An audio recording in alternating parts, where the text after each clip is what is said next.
We are finally live on the channel for our debut, and no better time than the FIFA 2026 World Cup draw. The time we've all been waiting for to see Canada's opponents, to see who we will get in pot four, to see Canada's first matchup at BMO Field, our home World Cup, and something dreams will be made of. And this is extremely exciting for Canadians. Nerves have been building up to this moment, and this is going to be a great time. Watch party, we're going to be live with Afrikaans on the channel for our debut, and this is going to be a long one, but we are just starting the watch party, the beginning, and to see who Canada will play at BMO Field. And we're just going to get into it because there is so much to break down, so much excitement around the draw, and we're going to jump straight into this because Canada could end up with a group with the likes of even Italy, Norway, some of the heavy hitters and some of the hardest groups in this this World Cup, and it is a legit possibility Canada gets Italy. And it is something that some people aren't excited for, some people aren't looking forward to, but it is a legitimate possibility that Canada goes right into this and gets a difficult pot four, gets Italy, gets one of the toughest national teams in this World Cup. And Italy might be a side that some people don't want to face. It might be a side that really could come into the World Cup in their first one in over 10 years and might flatter to deceive once again. But this is still a very good Italian national team, even though they've gone through a difficult World Cup qualifying.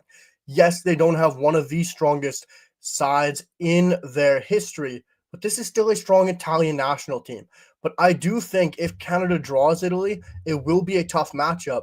But there's still the ability for Canada to get at Italy. There's still the opportunity for Canada to play the way they want to and the tactical setup that Jesse Marsch wants to against the Italian national team.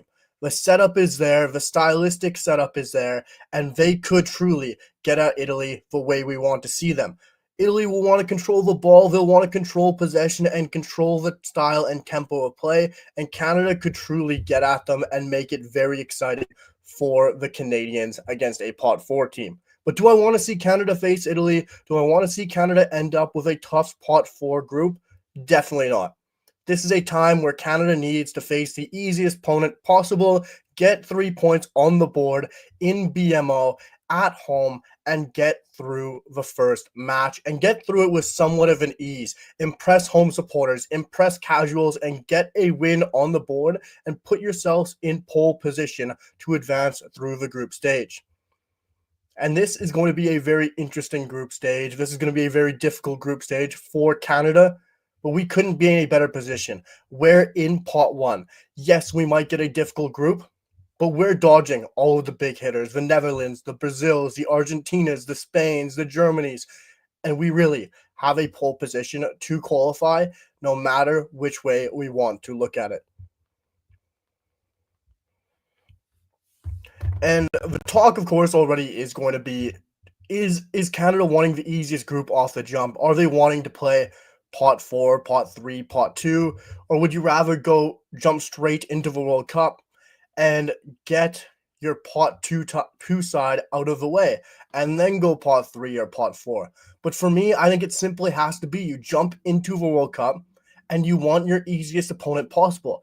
And yes, we won't know who's going to be the easiest side within the group in the World Cup. The hardest team possible could be coming from pot four. Cape Verde could go on a run. Ghana, you could see an incredible run from any side at the World Cup, and you don't know who's going to be your easiest opponent. So as much as we can get excited about this could be the easiest possible group, it's all build up. It's all going to be who fits us tactically. Who can Jesse Marsch set up best against at the World Cup? And pot four, Canada can't have any complaints. For me, I want to see us play the easiest team possible. You want to play your easiest group possible and get it out of the way. This is a Canadian team with high expectations.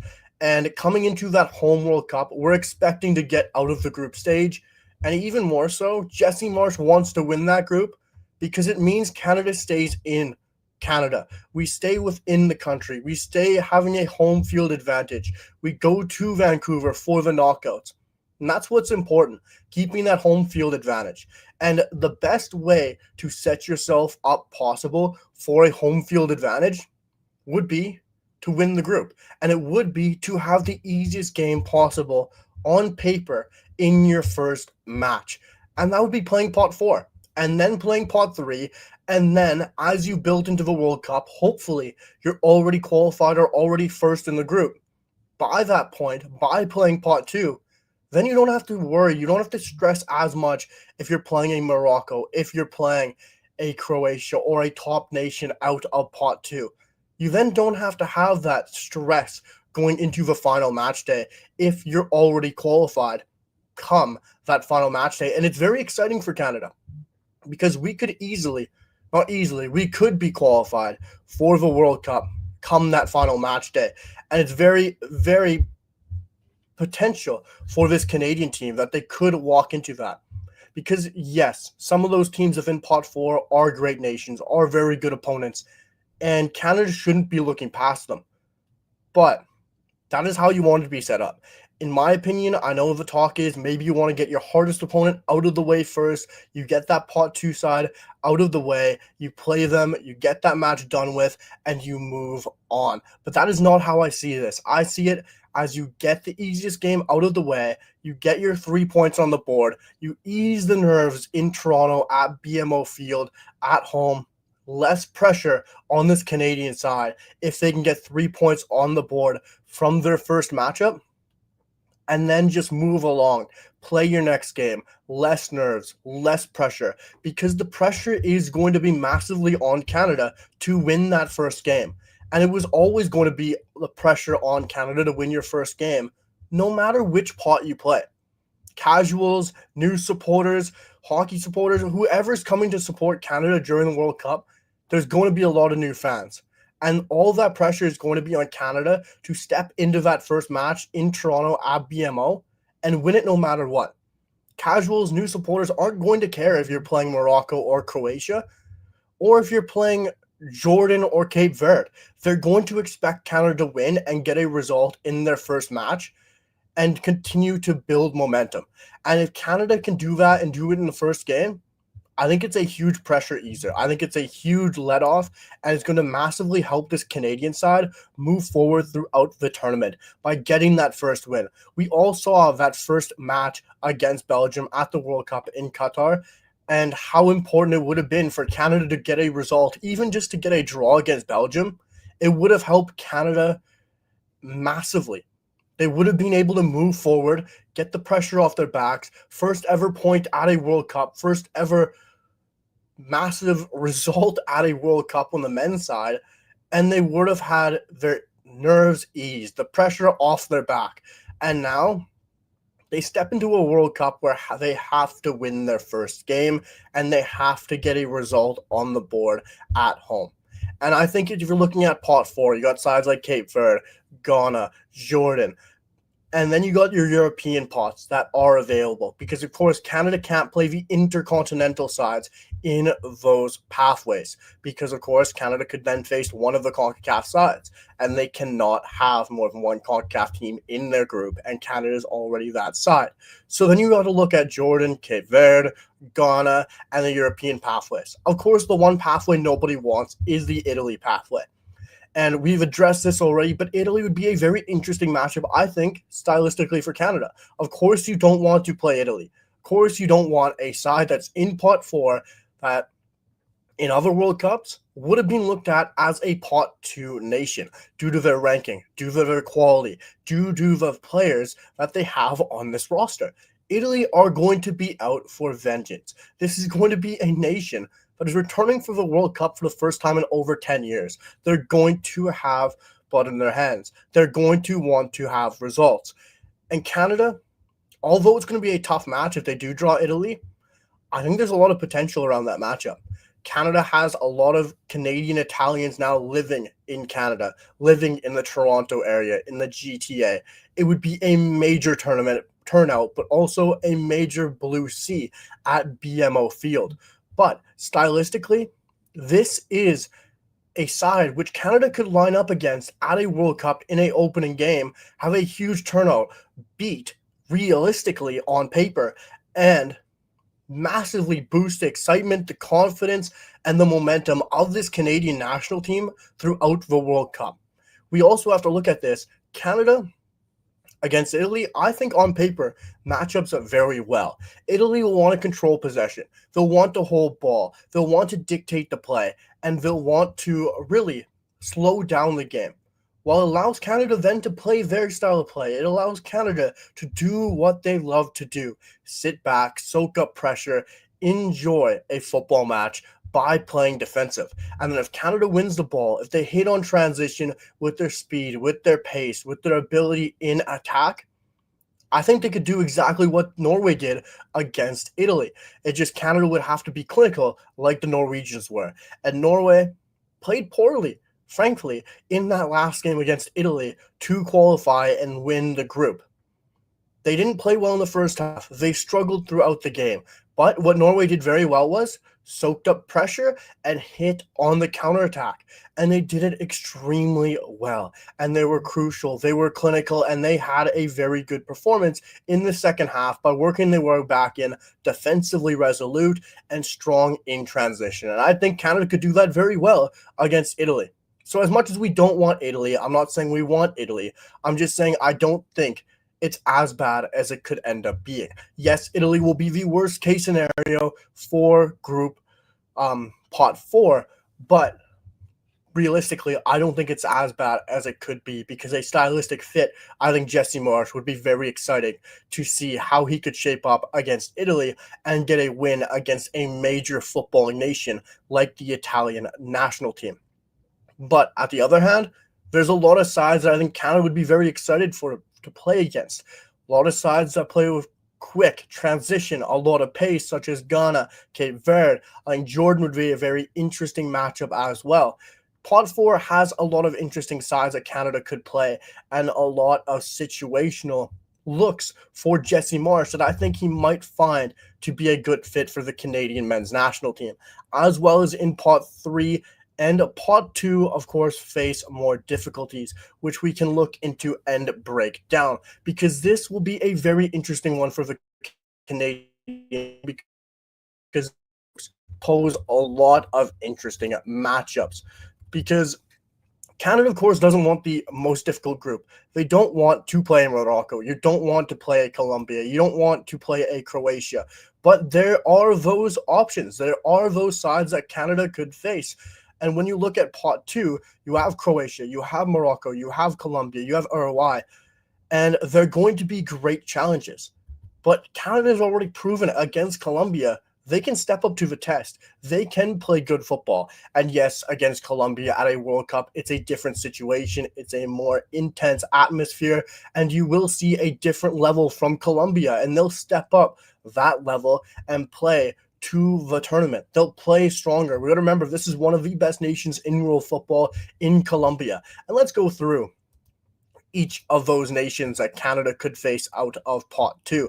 You have, of course, Croatia, Morocco, Colombia, Uruguay, Switzerland, Japan, Senegal, Iran, Korea, as well as Ecuador, Austria, and Australia. All nations that pose their own challenge, all nations that Canada could realistically do well with on paper. But there are, of course, those certain matchups that Canada doesn't want to see within those pots. And when you look at pot 2, 4 matchups are glaring to me. I don't want to see Canada play Croatia. I don't want to see Canada play Morocco. I don't want to see Canada play Colombia or Japan. Yes, you might have expected me to say Uruguay, and we'll dive into that. I think Uruguay has its tests. I think Uruguay will pose its challenges. But what we've seen with US Cement dismantling Uruguay's best team, I think Uruguay has its own challenges. I think Uruguay has its own difficulties, and they aren't the same side they used to be under Diego Godin, Muslera, Suarez. This is a different Uruguayan national team. They're not as strong as they once were. Yes, they're a solid nation. Yes, they're very strong and one of the powerhouses out of South America. But I think if Canada wants to play a South American side, and they've showed that they can play very well against South American competition. I think Uruguay is one of those nations that Canada should look to and think they can do very well against. Just as in Ecuador, they could play very well against those nations and be able to hit very well on the counterattack. And Uruguay is able to play a quick game, they're able to play in transition, and that will be very good for the Canadian men's national team when they have their matches against those type of nations. And I think it's a great opportunity for Canada to have a test against a South American nation. But one thing that's very exciting for Canada is they've proven themselves against CONMEBOL opposition. They had the Copa America, going the distance, being the best team out of CONCACAF to go deep in the tournament. And playing a side like Uruguay, they showed how well they were against Uruguay back in that third place matchup. And yes, they lost that game, but that was a different iteration of the Canadian men's national team, and it is still a different iteration of the Uruguayan national team as well. But this is a better Canadian men's national team than a Copa America. This is a different and probably a weaker side from Uruguay than we saw at the Copa America. So that is why Uruguay are the team out of South America I would really like to see and really want to watch Canada face. But when you're looking at the four teams that I mentioned that I don't want to see Canada play, particularly Morocco and Croatia, two teams that Canada met in Qatar, two teams that are very strong both on paper as well as stylistically. I don't think Canada couldn't beat them, but I think they are very strong and sides from pot two that could easily create a group of death with any of the teams in pot one.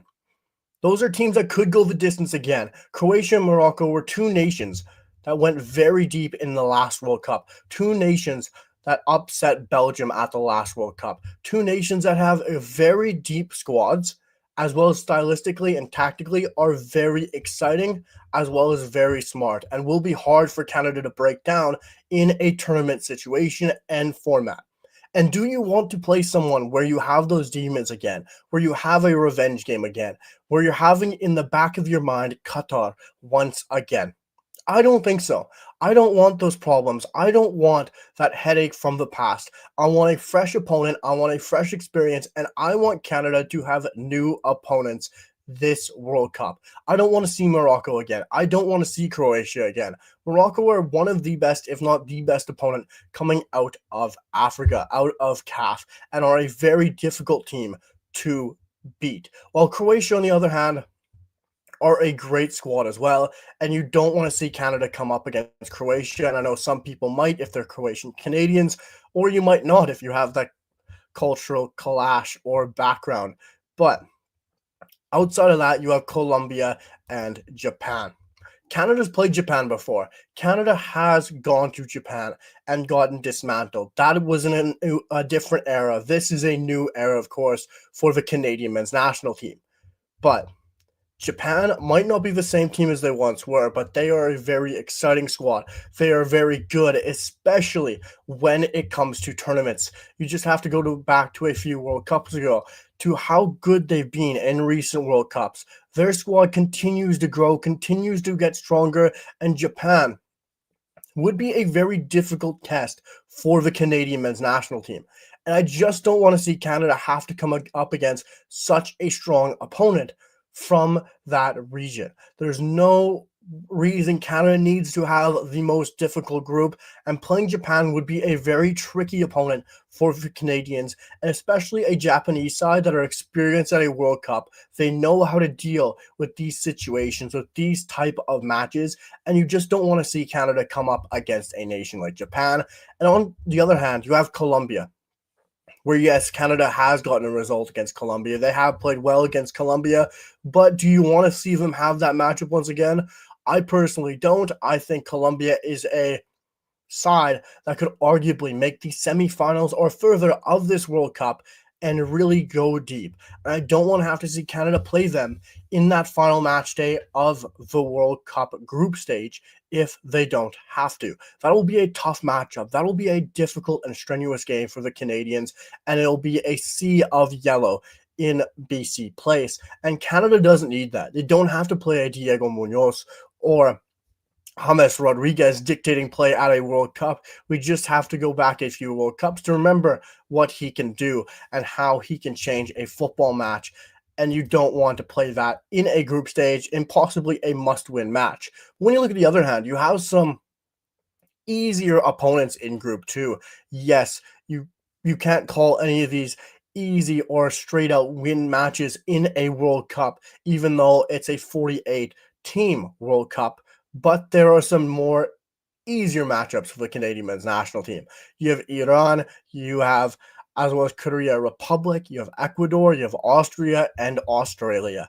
And yes, the Socceroos in Australia have Canada's number. They've beaten Canada before. They have gotten a 1-0 result in Montreal against Canada more recently in the September window. But Canada was the better team. Canada did create a few chances. The only reason Australia scored was from a mistake. That was Canada's weaker side against Australia's A team. And Canada could easily beat the Socceroos at the World Cup. That is something I'd say. I think Canada, if they want a side of the pot too, Australia has to be high up on their list. And when you talk about revenge games, when you talk about playing someone you have previously, Ecuador and Australia are at higher points of that list for Canada. Yes, Ecuador has to be a dark horse within this World Cup, but I think Canada's proven that they can break down Ecuador. I think Canada's proven that there is that will and that ability to beat a side like Ecuador at a World Cup, and especially when Canada doesn't have their best team. Canada's still trying to figure things out. You don't have Alphonso Davies yet. You didn't have any of your starting back four yet. There's a lot to build on for that game at the opening World Cup. And I think we're going to still see a lot of lineup changes coming into this. And I think if Canada walks into a game against Australia, Ecuador has their complete back four that brings in experience, that brings in the calmness. I think there's a lot here for the Canadians against both those sides out of pot two. And it could be some very good matchups for Canada out of that group, particularly lower down that table, such as the Austrias or the Switzerlands, the Senegals or the Irans. And I think it's going to be a very interesting look to see who Canada does get out of pot two. I think that'll really determine how this group goes for Canada on who they face on the last match day.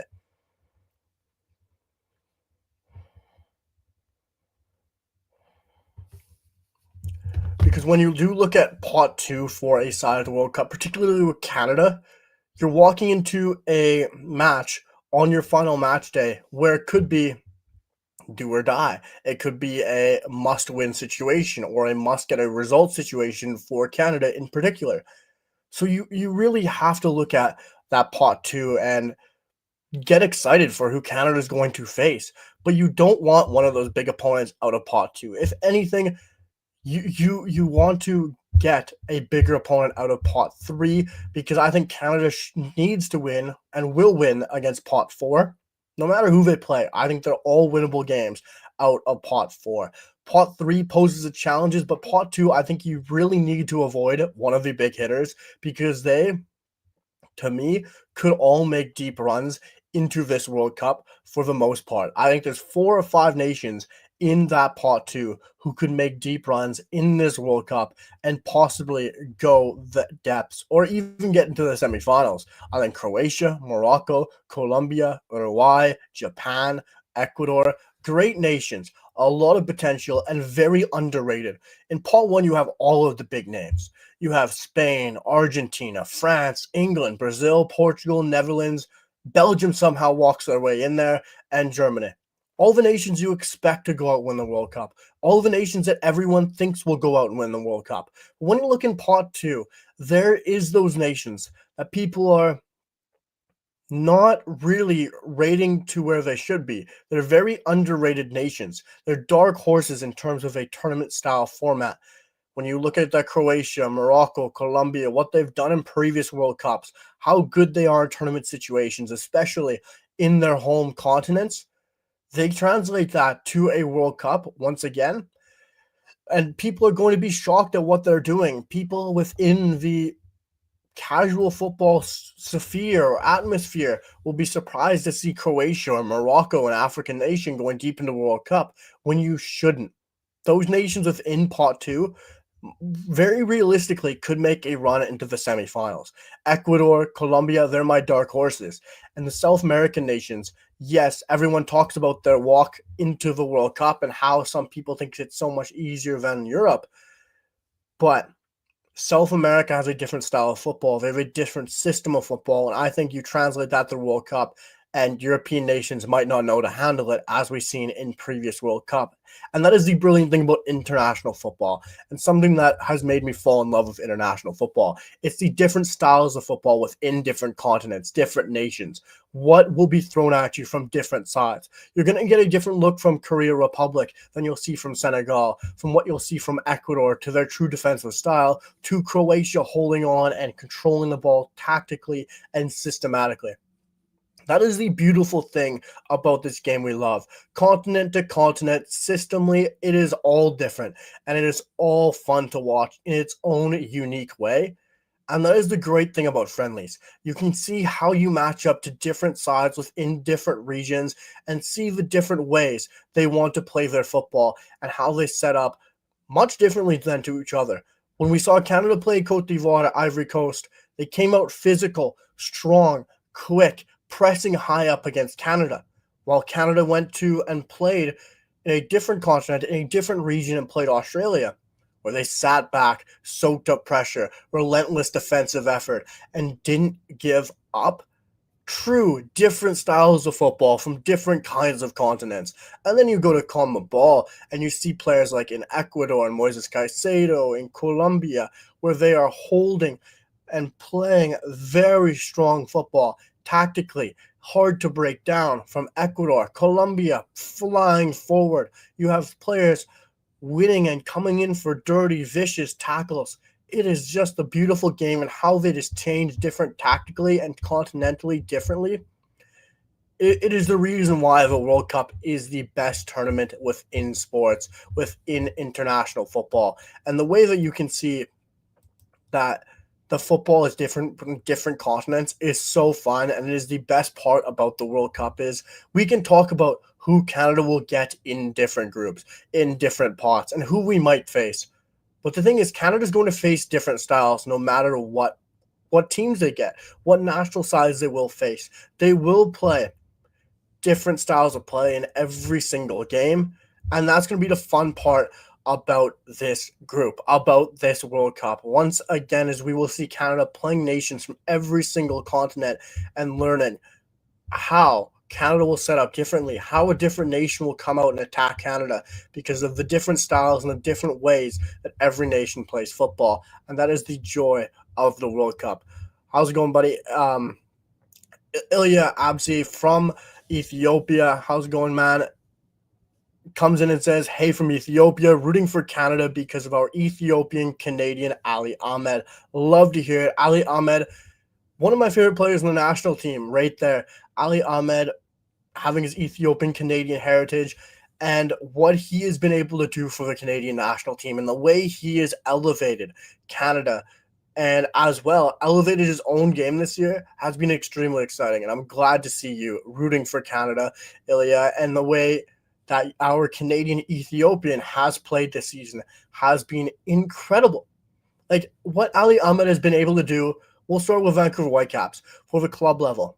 He single-handedly helped them win in the playoffs. He was incredible against LAFC, great against San Diego, and what he's been able to do at the club level and elevate his footballing game has been fantastic. I expect him to see him make a January transfer, hopefully, to be able to move to Europe to continue to play football and to improve his game, because Ali Ahmed was linked to a transfer to go to Bundesliga and to join, I'm pretty sure it was Schalke back in the summer, but he had links to the Bundesliga and the Bundesliga 2 previously, and he has made the perfect career choice. He is stuck with Vancouver Whitecaps, a side that has been on the elevation, playing great football. He has continued to improve his career this year, and not just at the club level, Ali Ahmed has also shown at the national team level. People want to talk, and I love Richie Laryea and how much he fits his Canadian national team and his mentality. But I don't know. Some people talk about how you can't take Richie Laryea out of the squad. I don't know how you take out Ali Ahmed out of the squad. And that is why I love that you pointed this out. And that is the great thing about live streams, the topics that we will go to and swerve off of. Ali Ahmed and what he has done for this national team, I don't think is replaceable. You stick Ali Ahmed in the squad. Yes, Liam Miller can do it to a little bit of the same extent, but Ali Ahmed takes it to a new level. And he showed it against Romania. That's goals that he scored when he was flying up the pitch, pressing the goalkeeper, and pressed the ball straight into the goal and scored Canada's second goal of the match for Canada to beat Romania 3-0. That game was down to Ali Ahmed. And you can see when Ali Ahmed's been out, he's had his red card, and he hasn't played for Canada recently due to some circumstances, of course. But when he lines up for Canada, you can see the press and the way Canada play based around Ali Ahmed is so much different. The way Ali Ahmed's able to move up the pitch, the way he is pressing high up the pitch, and tactically knows when to press is so smart, so fun to watch. And you can see Canada is so different without Ali Ahmed. And that is why I really think that I don't know how you take Ali Ahmed out of this Canadian team right now. The way he starts at left mid and the angles of pressing he has and the way Tanya Lawase follows him, it really is a great system that Jesse Marsch has working around Ali Ahmed. I don't see how you replace him. Ilya, I hope he gets a move to a top 5 league. I completely agree with you. I don't know what league he will go to. I would expect the Bundesliga and sides will be back in form, especially with the interest that, of course, the Bundesliga has right now sniffing around the MLS and Canadian clubs in CF Montreal's Prince Owusu. But I think Bundesliga would suit Ali Ahmed very well. A quick transitional league where you can play higher up, and tactically, he has proven that he can change within systems. Played very well for Vanni Sartini, and he has taken his game to a new level this year under the new manager, and he continues to go levels. He's learned a different style tactically under Jesse Marsch, and yes, the style at the national team transitions pretty well to the way the Vancouver Whitecaps want to play, and he has continued to level up his game every single season. And for me right now, when you look at the Bundesliga, that is probably the best league for him because of how quick the league is. When you're looking at how teams play in the Bundesliga, it's quick, it's transitional, it's playing on the break, and I think that really suits him because when Ali Ahmed gets out, he's able to play with the ball very well now. He can play in different positions, both on the left as well as the right. He has shown his versatility for the national team as well as at the club level, and I will have a video breaking down Canada's performances at left and right mid coming up this month. But the way Ali Ahmed has been able to really elevate his footballing this year has been a massive testament to him because I, for one, would have liked to see him go to Bundesliga 2 last year. He goes to a big club, massive supporters, huge atmosphere in the Bundesliga. Even in the Bundesliga 2, German supporters are incredible. But Ali Ahmed said no. He said, I'm going to stay in MLS for another season. He said, I'm going to prove myself. And he does it once again, and he has taken that to another level. Bango came in and said, I think Bundesliga would be a great move for him, and he might get a contract now since he's been kicking ass at the Whitecaps. And I couldn't agree with you more, Bango. Like, the way he has played at the Whitecaps, especially in the playoffs was always going to be where the eyes were on Ali Ahmed, where the eyes were on other players such as Sebastian Berhalter, Brian White for the U.S. as well.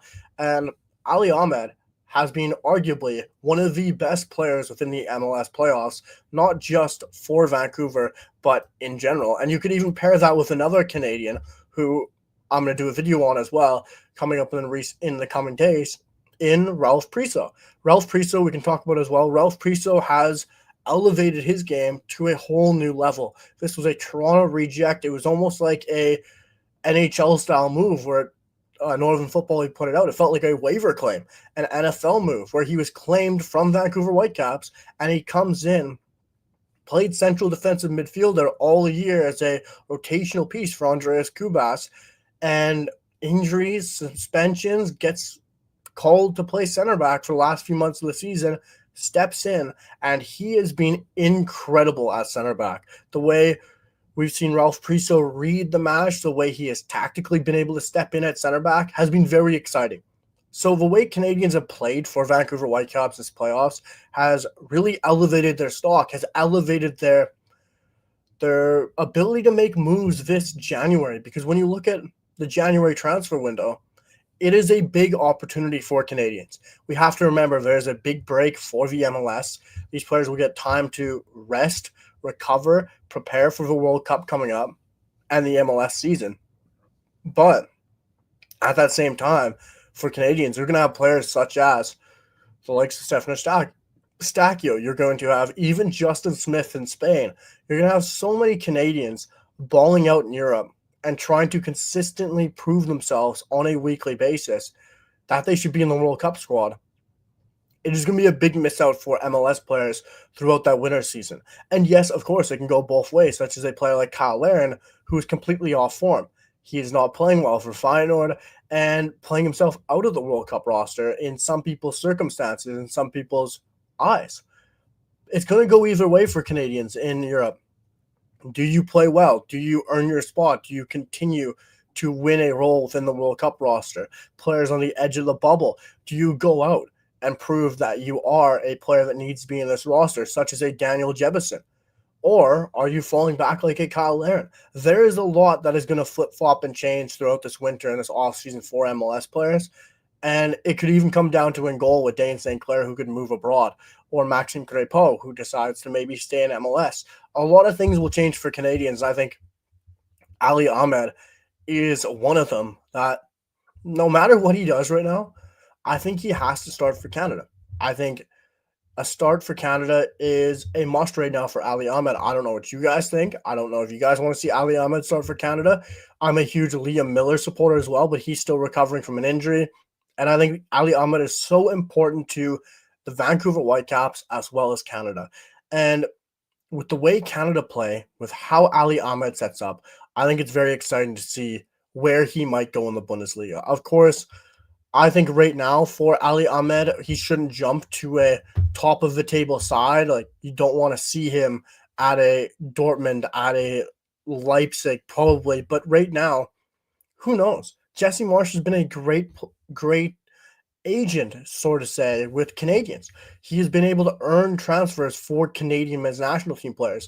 And he has talked about that so many times, how he's almost acted like an agent for some of these players and being able to get them transfers. That is another reason why in the past we have seen Jesse Marsch, and since he's come in, so many transfers from Canadian players within European leagues or even within the MLS. And who knows, maybe that could elevate Ali Ahmed to join Red Bull. I'm not saying that is the club I would truly like to see him join. I think stylistically it makes sense with the way Red Bull like to play. And of course, Jesse Marsch coming from that system and managerial tree, I think it makes sense for him to go to Red Bull. But that might be a step too soon for Ali Ahmed to join a second place in the Bundesliga side and to make that jump up. But who really knows for Ali Ahmed? The way he has elevated the game, the way he continues to prove himself year on year on year, he might go there and he might hit the ground running and he might be a consistent starter like some Canadians have done within the Bundesliga. Where I'd like to see Ali Ahmed within the Bundesliga would probably be a Frankfurt, a side that is currently interested in a player like Promise David, or even a side like Freiburg or Borussia Mönchengladbach, even though they're not having the greatest of seasons. You could even go to a side like Stuttgart or a Hoffenheim. More of a mid-table side that is challenging for Europe and a side that is proven to develop good, talented players and be able to move them on well. And who knows?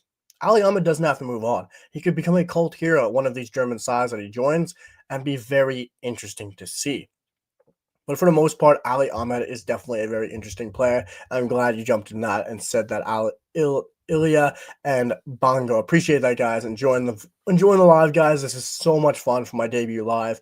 And of course, for a watch party of the World Cup. There's no better time to do it because this is truly a special time for Canadians, for a watch party for the World Cup, to see who we draw, to see who will play at BMO Field in the opening game. I know I'm extremely nervous. I don't know why to be nervous. We're literally seeing who Canada could potentially play at a who we will play at a World Cup. We're looking at this from the eyes of who is quote unquote going to be a weaker group, but there is going to be the nerves. There is going to be excitement. Do I have any group predictions, Bango? Um, right now, let's run through a little bit of a group prediction. Let's let me know your predictions, guys, in the comments as well. But let's jump into mine. Of course, we can't have any CONCACAF opponents, so of course that eliminates Panama out of pot 3, as well as others in pot 4, and so on. And we have to have one European opponent. It is going to be very difficult to, of course, see who Canada gets. As a Norwegian Canadian, I don't want to see Norway for obvious reasons, for the bit of conflict there, but as well as how good Norway are as a side and the way they ran through World Cup qualifying and the dangers they have as a unit.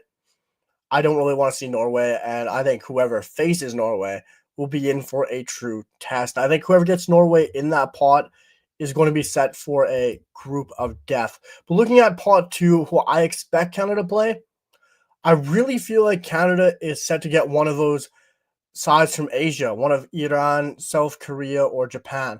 I'm not sure who I think we'll get. I'm going to say it's going to be Korea.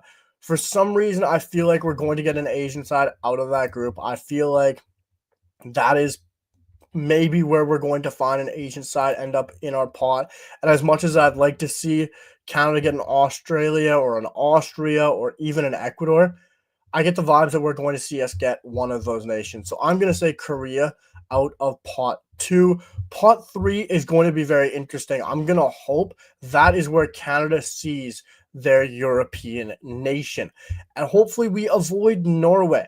I'm going to predict Canada lands themselves with, unfortunately, there's not many European nations, but we do have a likelihood of getting a European nation more so from pot 4. So maybe I'll veer and change my mind and say Canada will find themselves hopefully landing Paraguay and facing their CONMEBOL opponent, a side that Canada hasn't played. They didn't face in the Copa America. They haven't had a friendly against.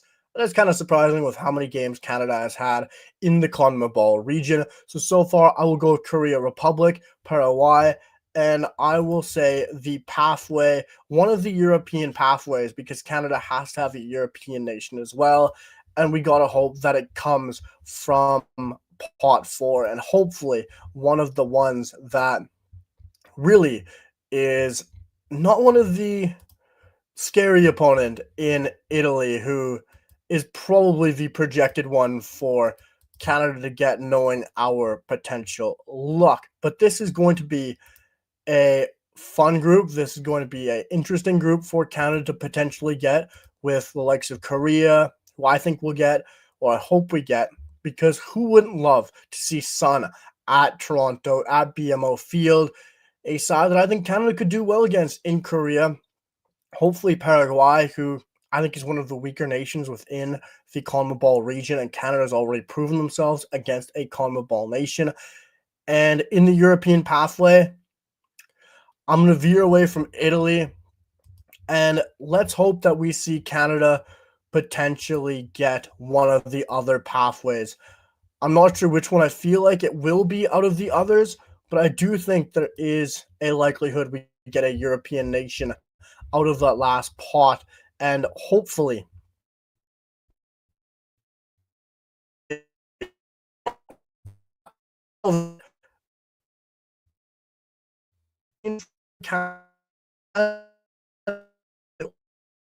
down. And if you guys haven't seen that yet in live, let me know. We can dive into why I think Italy isn't a bad option for Canada, but I do think we will end up with a European nation out of the play.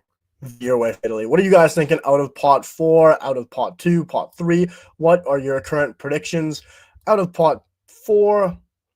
I'll veer with the pathway of playoff B of Ukraine, Sweden, Poland, and Albania. More so because I just think that is our luck. Bongo is coming in saying, I'm going to go with Iran, Panama, and hopefully someone from playoff B. I'm glad we agree with playoff B. Unfortunately, Bongo, you'd have to change who you think from pot 3 because we cannot end up with Panama. Canada can't see a CONCACAF side in their group. You can't have one of two CONCACAF nations in your group. You have to have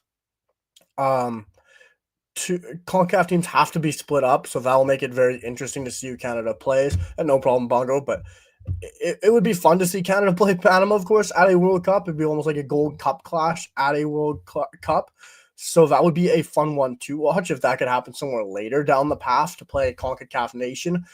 But it would be very interesting to see if we got Iran, especially after when Canada did have that friendly scheduled for Iran back a few years ago when there was that old debacle when even Kolyosha was called up and didn't get to play. So that would be a very interesting one, Bongo. So I would be interested to see that happen, but glad we agree on playoff B. And we do have... All right, we're jumping in. How's it going? It is good. We haven't figured out the double stream here because it seems like I can't get you on yours. So I literally am on yours while saying this and live on mine as well, but in two different places at the same time. But no, it's good to have you, man. And ultimately, let's see if we can. I'm gonna see if I can try to figure this out in a sec. So I'm gonna hop off for you, and I'll see if we can get myself and everything here because I think it should be doable. But we'll see what we can do from there. What if you send me a guest link, and then we're both guests on each other's? You know, we might as well do that. And we just mute one extra tab, like the one tab on. I agree. So let's just do that. That sounds like chaos. And I love it. Sounds like CONCACAF, man. Oh, it is CONCACAF, no doubt. All right. So I'm going to send this to you. Perfect. And Prince is in the chat. Prince is trying to bring the world together here. Indeed he is, and that's what we need. There we go. Accept your link here. Indeed. So, guys, we're going to try to get on the rise here. We got Mo, who's in the building, too. So we're going to throw him on to ours here when he is ready. All right. We have on the rise here as well. Oh, how's that working for you? It is so good. Is that working? You know, I'll just get used to the echo and we'll be fine. I'll just get Can you mute the other tab? That's what I did. True. If you right click on the tab and hit mute tab. Yes, we're going to. Let us know if it's still working for you guys, of course, in the comments. But Prince, you're probably in there somewhere. Are you hearing me here? Yeah, I can hear you.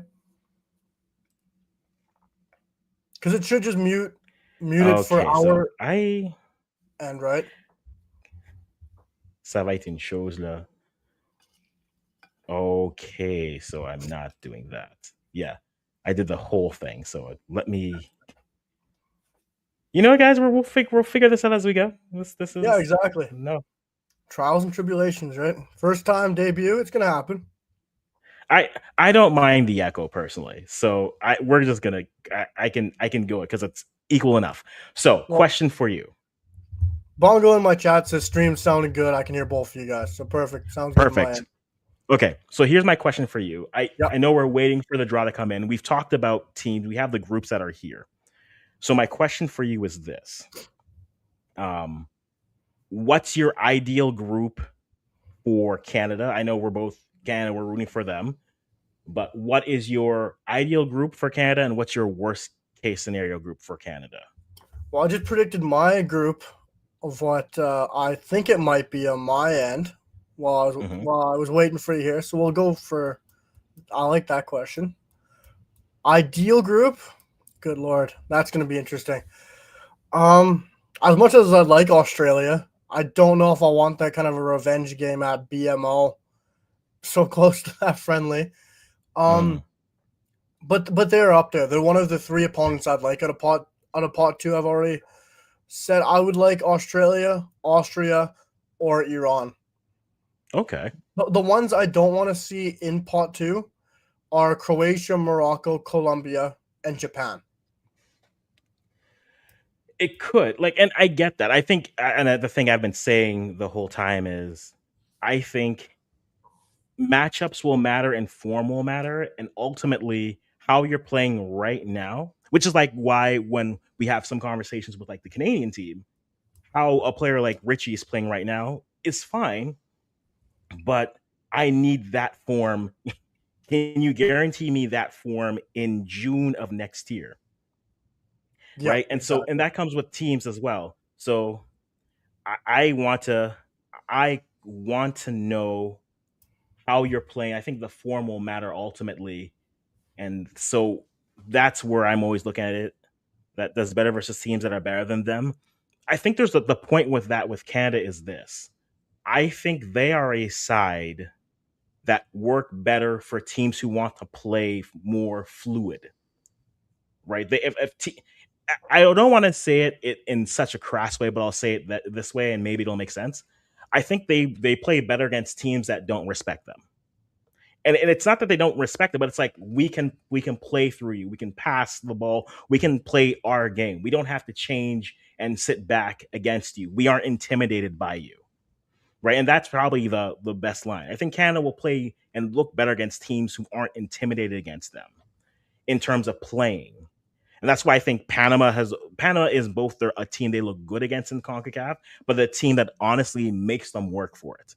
In the same way that when we saw them against the South American sides, yes, the results weren't always there, but they didn't look out of place. They could defend. When you saw them against European sides that said we're going to do these things, they weren't. Canada could do that, and I think that matters to them. So as long as they play a side that won't be intimidated in a sense to have to adjust to what they do, and think we can still, yes, we need to be weary of, say, the wingers coming through. Yes, we may need to be wary, say, of the fullbacks bombing forward, but it's a side that we can pass through or we can withhold the press and go through. Those are the teams that Canada will look better against, just because I think that suits them. A team that says we're not doing that against us and just says hello, like the Australia game, like you said, Yeah.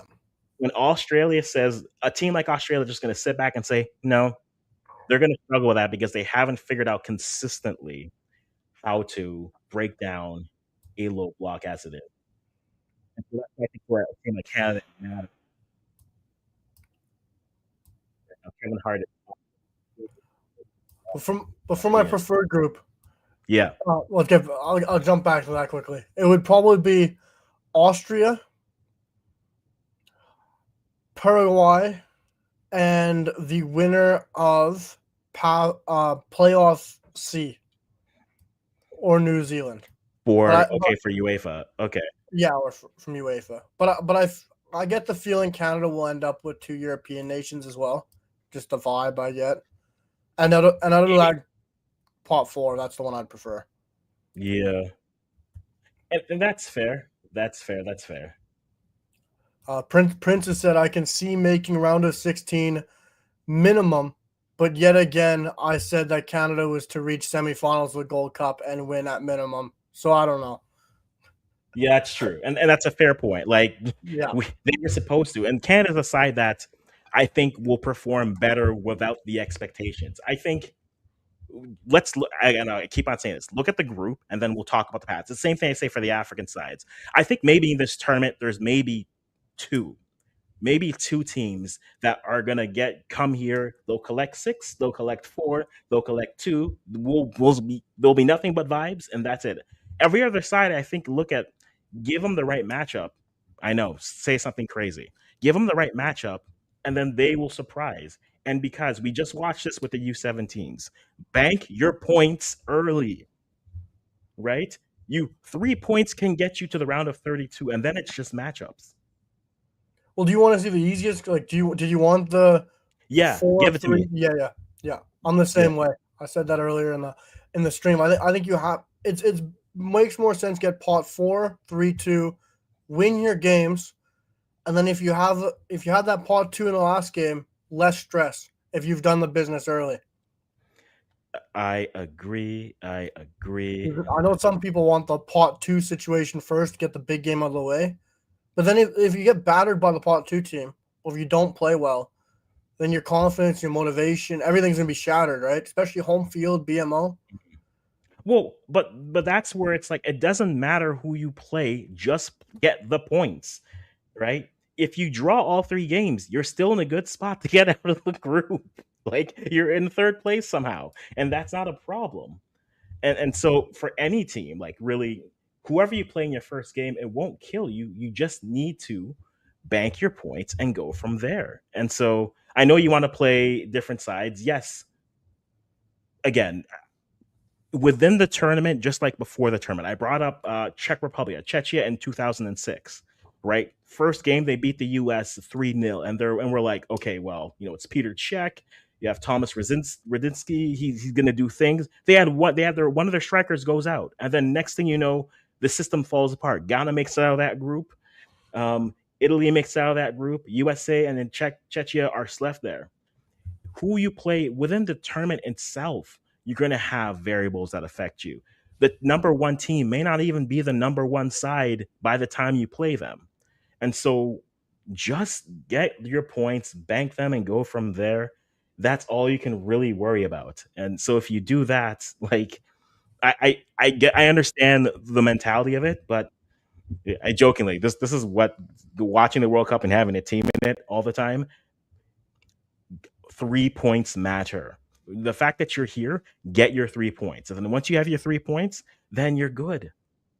So I don't worry about it too much. To me, it's more so just once you know who you're playing, prepare for them. And once you get there, if you leave every game with something, you're in a good shape to get to the round 32. And then after that, it's survive and advance. Yeah. Yeah, you just need that first win, right? Like get 3 points on the board, move on, and all you got to do is get your first win, right? Because once Canada gets their first win in our history, like this team is we're not just built off confidence, but confidence is a massive factor of how Canada's played and the way we carry ourselves, especially as a country where a lot of the supporters are going to be casuals. Like a Yeah. good chunk of this country is going to be hockey fans, CFL, NFL, Blue Jay supporters jumping on the bandwagon. If they see a win, the confidence and the backing of this national team is going to be something that's going to change the sport in this country probably forever, right? And I think just winning that first game is so important, and that's why whoever we get out of pot four matters. I think it matters so much because I think it really depends on who we get out of pot four. Like stylistically, as we talked about before, like you've said, who Canada plays, it really depends on how they want to set up and how they want to attack Canada. And I've even said before, I don't think Italy, like out of all the big teams this World Cup, I don't think they're a terrible team to play. But out of pot four, they're of course like the worst situation possible. But like when I look at pot four, like nothing against some of the sides, but I'd love to face a New Zealand, Jordan. No offense against them, but they're one of the weaker sides in the pot. Cape Verde, I don't know if I really want to play them. They're a side flying right now on confidence, right? I don't know how you feel that following them more, but like I just don't want that because they're one of those Cinderella stories at a World Cup that could really shock people, right? You don't know sometimes what those teams can do. So like I almost want a New Zealand or one of those weaker sides out of Europe, and we can call sides weak, but when we went into the group against Belgium, Croatia, Morocco, and everyone's like, Canada's the weakest, and that's probably Morocco, and look how that turned out, right? Like you just got to be able to win your first game, and I think pot four sets Canada perfectly well for that to get that first win in the country's history. And Bongo, even in my chat, says, I'd honestly be happy just to get a win in this cup, given we have never won a stage match four. Like, I completely agree with him. Like, you just got to start and have confidence within this tournament, right? No, agreed. And like the one comment that comes for it that I would come back with it is like Steph, who's saying like we have a little bit of unfounded confidence. I think we do. Like I'll be like Steph. We in the group chat. I get it. Like Canada has won 0 games and have that kind of cachet, and we have the confidence that says yes. There's a degree where you could argue that for a Canada is always going to be the sexy pick, but hasn't done enough to warrant the confidence that some of us have. Yes, we'll have results against everyone else. And if you want to call a goalless draw versus Colombia and Ecuador, they're still solid results. But we didn't score in them. We didn't do anything, but we come back, right? At one point, the greatest moment in our soccer history for Canada was how we lost to Belgium 1-0. Like, and it, right? And so if that's our highest moments that we say, look at what we've done. We've gone to that level and we played Belgium so well and we should have won. And that's our highest moment. You need more. Like every team here has done something more significantly, more recently. And so you have to, for the casual, and I think that's going to be a thing for the casual eyes, especially Canadians and Americans. Mexico, it's lifeblood, and so you don't need to worry about for that. The further you get into this, and the more results you get, you start to get more of the casual. It turns into the Blue Jays, right? Yeah. Where it's just like, okay, we're on a run. It's a team. Maybe they're powered by the power of friendship or whatever you want to call it. Ben Steiner, great line. Yeah. Going to keep that for a while, but ultimately they need the results. And that's why we said this year they needed to win a trophy, and they didn't. And so that's something that they have to hold on to, unfortunately. And maybe they're able to. I still think this group can win something in CONCACAF, but this would have been a good year to do it, just to stamp themselves as that top team, but also a stamp for Canadians to say, hey, by the way, this team that is now one of the best teams in the region, and we have a trophy to show for it. Not we played Uruguay so well, but lost in the third place game of the Copa America. Hey, we're going to the World Cup, and we've beaten these teams before, and look what we've done. It could have built so much. So for them, the World Cup is going to be a launch pad for a lot for football in this country. Because for the casuals, it's going to be like, oh, cool, we did this, or we didn't do this. And then maybe that's more eyes to, okay, there's an MLS team. Oh, there's a CPL team. Oh, shoot, there's an Oh, there's a women's league. Oh, wait, there's a League One? What's League One? Let me catch a game. Or it's, hey, take your kid to your local soccer club and get them in and invest more time. It's a major moment for them. Yes, I know. Or lost to Guatemala. The argument, I've seen that argument where it's the lights may be a little bit too bright for them, as Steph Jordan says. Well, I say that. I think the lights are always a little bit too bright. But I think for Canada, it's a big moment for them to see what they can do. Just to give you guys an update on the broadcast, we just did the Global Football Fund. I said it wrong. Oh, you're We're 20 slightly minutes behind my in. broadcast then. Okay, that's fine. Yeah. I'm seeing our new World Cup anthem right now. The new song for the World Cup from Robbie Williams. And Nicole Scherzinger. Exactly. Yes. Not gonna say I'm well versed in their music, but I'm ready to get into it. You know. Are you listening to the broadcast in the background? Oh yes.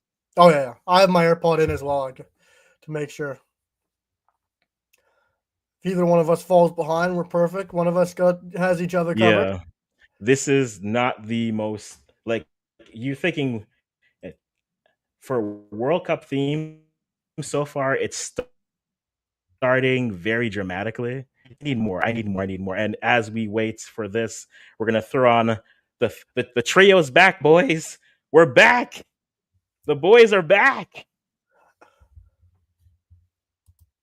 Musa. Oh, I'd probably have to need his link to get him onto mine. Oh, I know you were never gone, but still,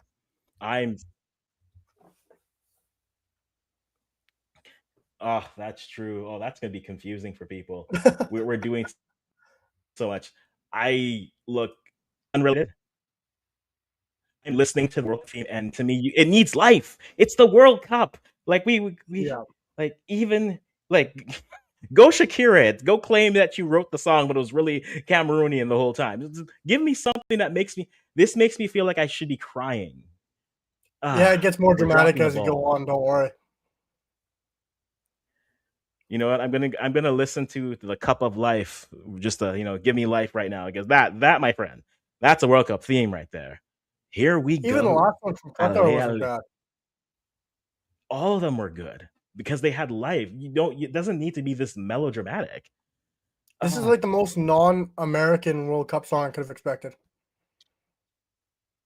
And in many ways, it is the most American song that there is. It's overly dramatic. Yeah. For no, like,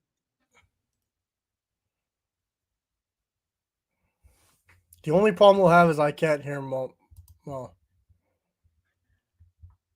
Oh, true, so if I talk true, over him, that's going to be the true. only issue. You muted yours, Yeah. yeah.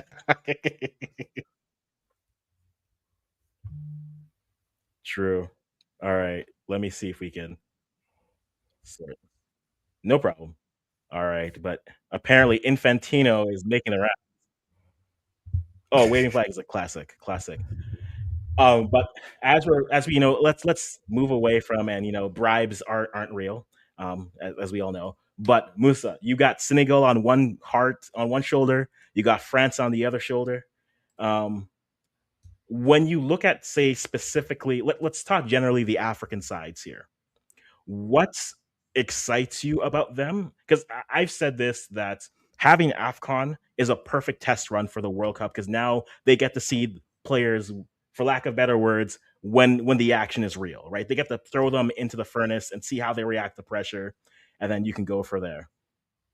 Oh, I know they're yeah. But like, how do you feel that the African teams can do? Do you think they can use AFCON as a springboard to prepare and come in for the World Cup?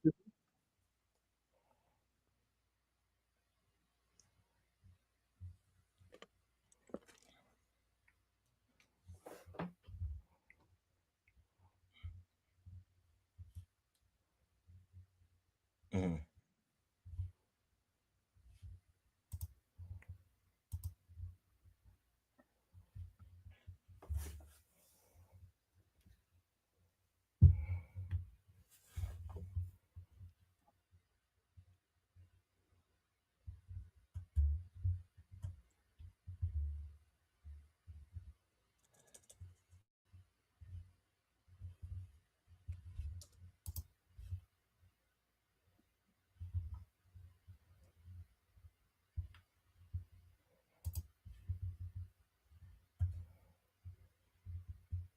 Mm,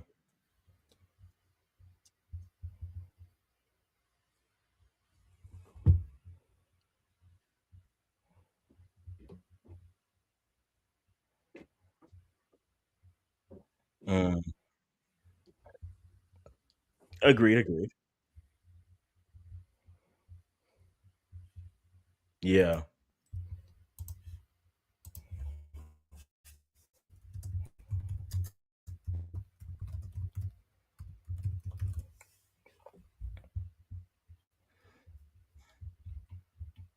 Yeah. And I think that'll do well. And because you have a wider field of teams and the third place option, I I almost want to ask you this, and then Lane, I'll ask you this as well. From how many CONCACAF teams, Lane, do you think make it out to the round of 32? And then, well, like, how many CAF teams do you think make it out of the group to the round of 32?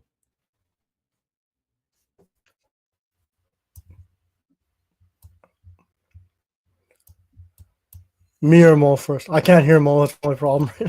Okay, so Lane, you go first. I'll cue in Mo here. Okay. I'd like to.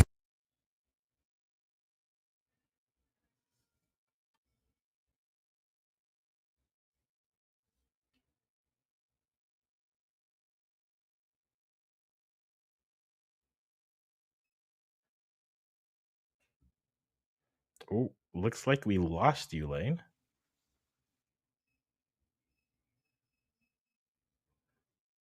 Yeah, Lane, I think we just lost you here. No audio here for whatever reason. So let me hop to Mo. You tell me.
How's that working now? Maybe it's working now.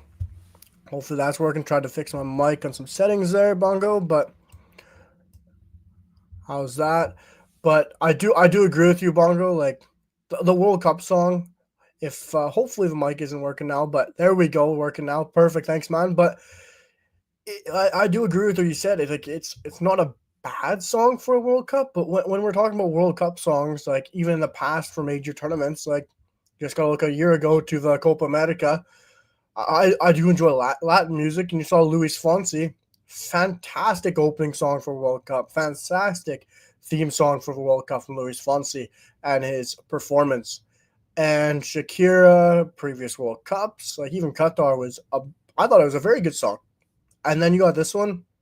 Maybe I'll give it one or two listens and I might change my tone on it, and hopefully I do. But it just seems like for a World Cup song, you want more hype, excitement, more more entertainment to it because it was kind of more of a leveled out World Cup song with not the true World Cup feeling behind it. But who knows? It's a World Cup. It might start to feel more World Cup like when you give it a few more listens back. And I'm hoping that's how I start to feel and how I feel into it more so and get into it as well. But we got the draw starting hopefully by the looks of it. Gianni is now on stage. We got Donald Trump walking on as well. Hopefully we can start seeing some pots drawn and some of the side drawn into groups. But Canada, really, we don't see, of course, who Canada will play until pot two, but we will see where they end up, what group they end up, how soon they'll be playing, and the schedule. And hopefully Canada can get into an early group, and hopefully they don't end up way in the back end, and we're not sitting here waiting to see who Canada plays. Particularly, I'd like to see Canada in one of the earlier groups so that we're not seeing a process of elimination and just knowing already who we're going to play, and rather the surprise, the shock, the excitement of knowing who will play as well. And we'll try if you guys want, we can try to link back up with Afrikaans as well, which I'm sure we can try and figure out. Hopefully we can get Mo on our side as well, so it's not as much miscommunication. But of course, it's the debut of the live, and I will try to hop on for lives more often on the channel. If you guys want as well, let me know down below in the comments. If you guys want to see more lives, we can do a live stream every Sunday, Saturday, Friday, whatever you guys enjoy. We could do a live stream once per week if that's something you guys would like to see, and just talk everything Canem T throughout that week. But we'll try and team up with Afrikaans as well still throughout this stream and see what's going on with everyone, because there's so much to break down throughout this draw. I'll see if we can continue to team up with him here for this draw, because it would be great to have more people involved, right, and enjoy a huge watch party together and break it all down. And we'll send him a link again as well.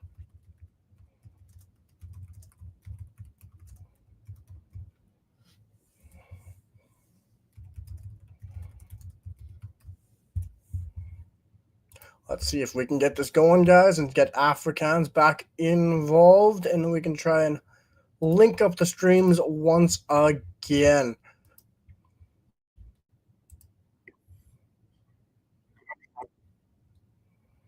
Let's see if this is working for us here, guys, because I should be back on his channel as well. Bongo saying streams would be awesome. Appreciate it, man.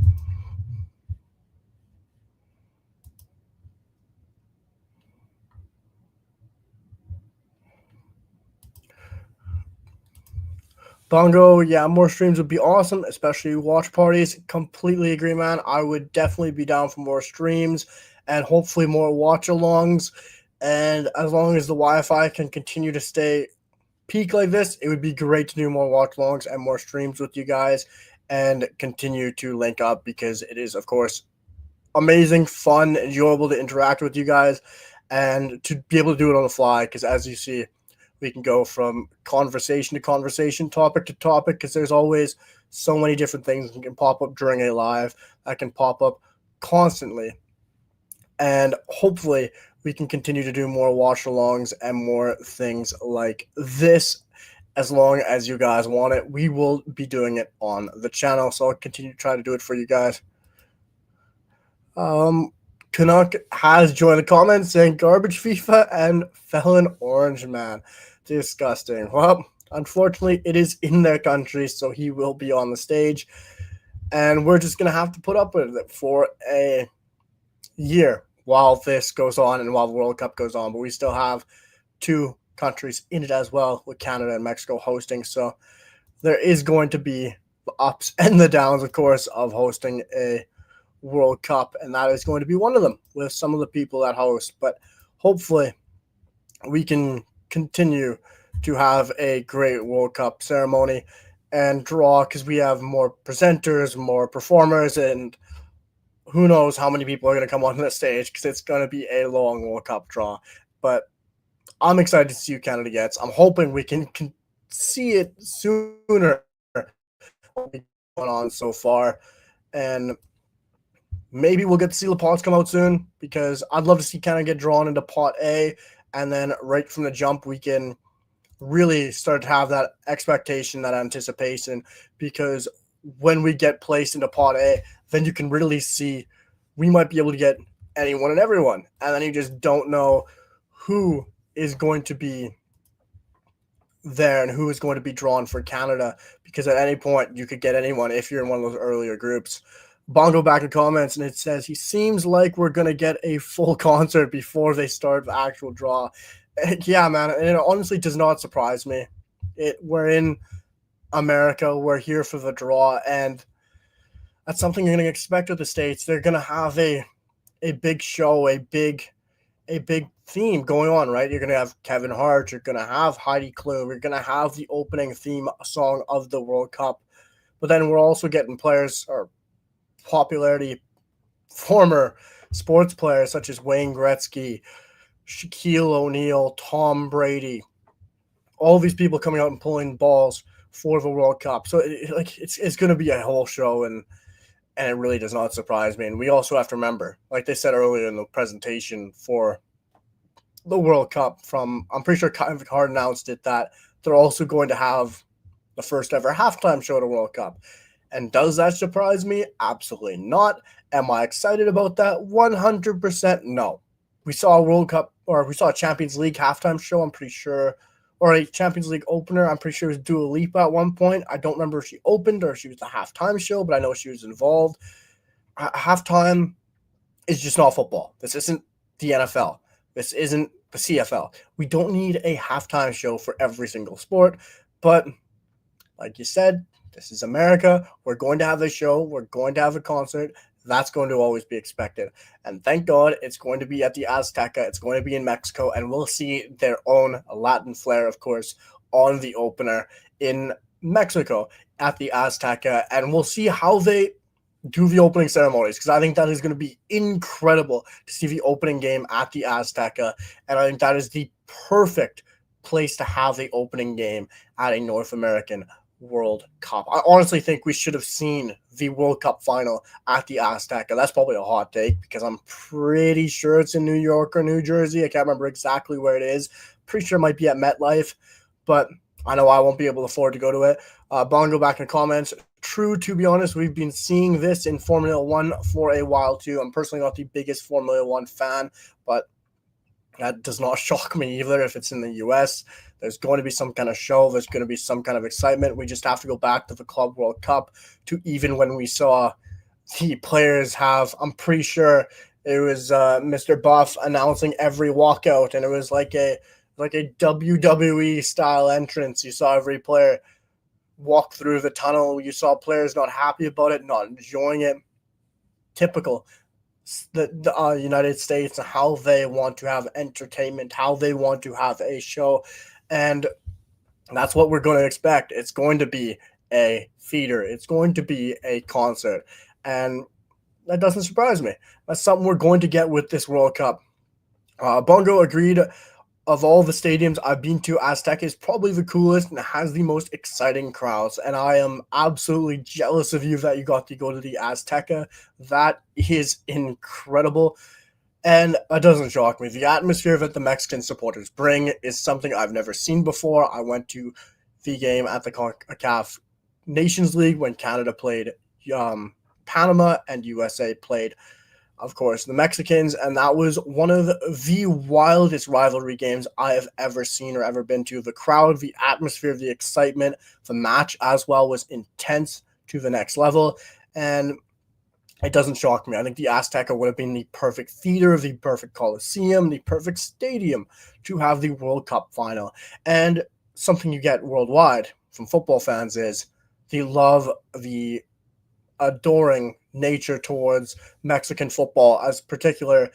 Most fans worldwide in terms of football will know of the Azteca. They'll know of how good the stadium is, and not every football fan will get to enjoy the Azteca, especially at that level. And I think if you had a World Cup final, I think everyone worldwide would want to see a World Cup final at the Azteca. Well, I don't think everyone would want to see it at MetLife or wherever it is, because I'm pretty sure it's in New York, and let's be real, the cost is going to jump even more if it's in the States. And the final was always going to be in America. The final was always going to be in the United States if we had a 3-team World Cup. So that doesn't surprise me. But the unfortunate thing is we miss out on an Azteca World Cup final this coming year, and that would have been very exciting. But I think there's still a lot of potential of what we're going to see from that opening day. I think the opening day is going to be very fun at the Azteca in that stadium. There's going to be so much fun at that opening ceremonies. And guys, I got to say once again, I truly appreciate you guys enjoying the live, coming in, checking out the live. So fun interacting with you guys and sitting in for a bit of a World Cup watch party and a debut live. So I hope you guys are enjoying it. I'll pop up comments on the stream as well now, since we have clued in and figured that part out. But Bongo comes in saying, hard agree. People would spend more time getting in and out of parking than they would watching the final in New York. And I completely agree. It would be crazy in New York, and it probably will as well. It is not a historic stadium. It is not a footballing stadium. It is not something that football supporters are wanting to jump into or wanting to go see or wanting that excitement to go to the MetLife or wherever that final is around the New York, New Jersey area. I just don't see the appeal to why that would be so exciting for footballing supporters when it could be at the Azteca. And if you guys are, of course, watching the World Cup draw as well on TSN, currently I am watching right now them talking about the Brazilian national team, and we are still yet to see anyone drawn from the group. And of course, it isn't supposed to start exactly yet for when the draw was supposed to happen, as it was supposed to be earlier for when it was supposed to exactly start, and the TSN pre-show was supposed to end. So we'll see still when the draw was supposed to commence, because we're supposed to have some performances. We're supposed to have people coming up to the stage. That is still going on. At least we've seen the performances, and hopefully we can see when the draw starts soon. And they've just announced that 2 million seats have already been sold, and that is absolutely incredible. But the price for this World Cup has been ridiculous. The prices for some of these tickets are astronomical. I don't know about you guys. Bongo, I don't know about you if you're still in the chat, if you've been able to get World Cup tickets. Unfortunately, I haven't been able to yet. I don't expect to get World Cup tickets. For the price that some of these World Cup tickets are, it's honestly as exciting as a home World Cup is, and probably something I will only ever see once in my lifetime, which I expect that to be, unless we see another 3-team World Cup in 30 years or so. This is something that's just not affordable for everyone. And I think the experience that we'll probably get outside at a watch party, outside at a square within in Edmonton City Center, in Vancouver City Center, Montreal, Toronto, Winnipeg, what have you, I think some of the atmospheres outside stadiums are going to be arguably just as good as inside of the stadium, because you're going to get fans from all over coming to watch games, coming to enjoy games, coming to enjoy the atmosphere, and being outside of the games is going to be just as fun for supporters. Bongo, back in the chat. I don't plan on getting them anymore. Still will be going to Vancouver and hopefully Toronto for the vibes, but the prices are just crazy. And I don't agree I completely agree. Apologies. I completely agree with your statement. This is something that is very unfortunate to see. Football is something we talk about is for the fans. Yes, every sport is for the fans. No matter how much we talk about it, sports are for the supporters. Sports are for the entertainment, but none other than football. Football is meant to be the cheapest sport, is meant to be the most accessible sport that anyone can go watch. And this World Cup has kind of changed that. This World Cup is not allowing the casual, the supporter that has followed their nation for absolutely years, that has put blood, sweat, and tears into following their club, into following their national team. And this World Cup has changed that. And you can see them using reused containers to reset up BMO Field from yesterday. And that it's wild to me how the prices are at this World Cup. I expected it to be astronomical. I expected it to be wild, but it's a major blow. And I'm not sure, Bongo, if you're a Voyager, if you followed this team all over, I wouldn't be surprised with your badge and how dedicated you seem to be to this national team. And I truly appreciate you're in the comments as well. Hope to see you in the comments on most videos as well. But like, if you're a Voyager, this is a huge blow to those supporters. And I'm a part of it as well. But if you're following this team, if you have tickets to go every single match, to follow Canada from Montreal to Amsterdam to Fort Lauderdale, it's a damning blow that Voyager supporters are struggling to get tickets, are struggling to afford tickets to the seats that they've paid for almost the entirety of their lives, cannot get those tickets because they're now $1,200, $1,400 plus dollars, or they're getting tickets off resale that are $60 plus the $400-$500 resale percentage that goes to FIFA. It is absolutely ridiculous. And for me, as much as I'd love to go to this home World Cup, as much as I'd want to pay and really take out a loan to go watch my country that I love to follow and support at a World Cup, it just makes no sense financially. And I just don't want to give to the amount of money and where it's going to right now. And hopefully it gets better. Hopefully ticket prices can drop off. But enjoying the vibes, enjoying the atmosphere, like you said, Bongo, is going to be much more worth it for the fee, for how much you have to pay, because that is what a World Cup is. It's enjoying being with strangers you don't know and football supporters from different countries and enjoying the atmosphere in general. I think that's what we're going to see in places that don't even have games, in Winnipeg, in Edmonton, in Saskatoon, to out on the East Coast. The vibes, the supporters, I think it's going to be incredible what we're going to see in some cities. And if you go downtown Toronto, if you go downtown Vancouver, you just have to go look to the Euros when you saw the Dutch supporters lining up in thousands going down the streets. We're going to see levels to that in the World Cup in Toronto, from Scottish fans to Senegalese to Cape Verde to New Zealand, and it's going to be incredible to see. And now, guys, if you guys are watching, it looks like we're finally seeing some action on the stage. Gianni Infantino, Mark Carney, Donald Trump. We see the pots, we see the balls, and they are lining up to come out and pull balls.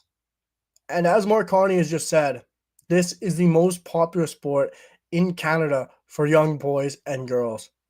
And it truly is. And that just shows how this country has changed, what football, soccer, to some of you guys, means to this country, and how important it is that this World Cup and Canada does well in this World Cup, and how important this group is for Canada. And the fact that Mark Carney truly realizes this, that how important of a moment that he knows this is for the country, for the development of young Canadians, of young boys and girls across this country. That is a great fact. That is a great statement for Carney to say this is the most played, the most popular sport for young boys and girls across this country, because it truly is. And that is great to hear for Mark Carney, who has showed his support for the Blue Jays, for the Oilers, and for a country that, of course, knows their hockey supporters. But the fact that our Prime Minister, Mark Carney, can go on the world's biggest stage for the FIFA World Cup draw and say how important this is for young boys and girls and how much this sport is played, is a major statement for Mark Carney and might not mean a lot to some people, but the fact he says that is very important. Kilo in the chat, great to see you, man, and I really appreciate the comment in the live, and glad to see you in the live as well. Hope you stick around in the live if you're watching the draw, of course. But he comes in saying, "I'm happy I made it to the Copa. I can say I saw the Canamati in a major international tournament. Probably won't get to see a World Cup in person. Bummer." I don't know, man. We got a World Cup coming up in the future, of course. Not this one, but the next one, Morocco, Spain, Portugal, and all the other countries. I think that one could be a lot more affordable. I'm not saying it's going to be cheap by any means, but going to Morocco, going to Spain, going to Portugal, going to South America, I think you could get some more reasonable tickets and at a better price by far than what we're seeing here. I don't think this World Cup is going to completely blow up the market. I don't think it's going to change what we're seeing at World Cups. I don't think it's going to change the level of tickets we're getting at World Cups. I don't think that could ever be possible for the World Cup realistically, because could people going to Morocco and other places like this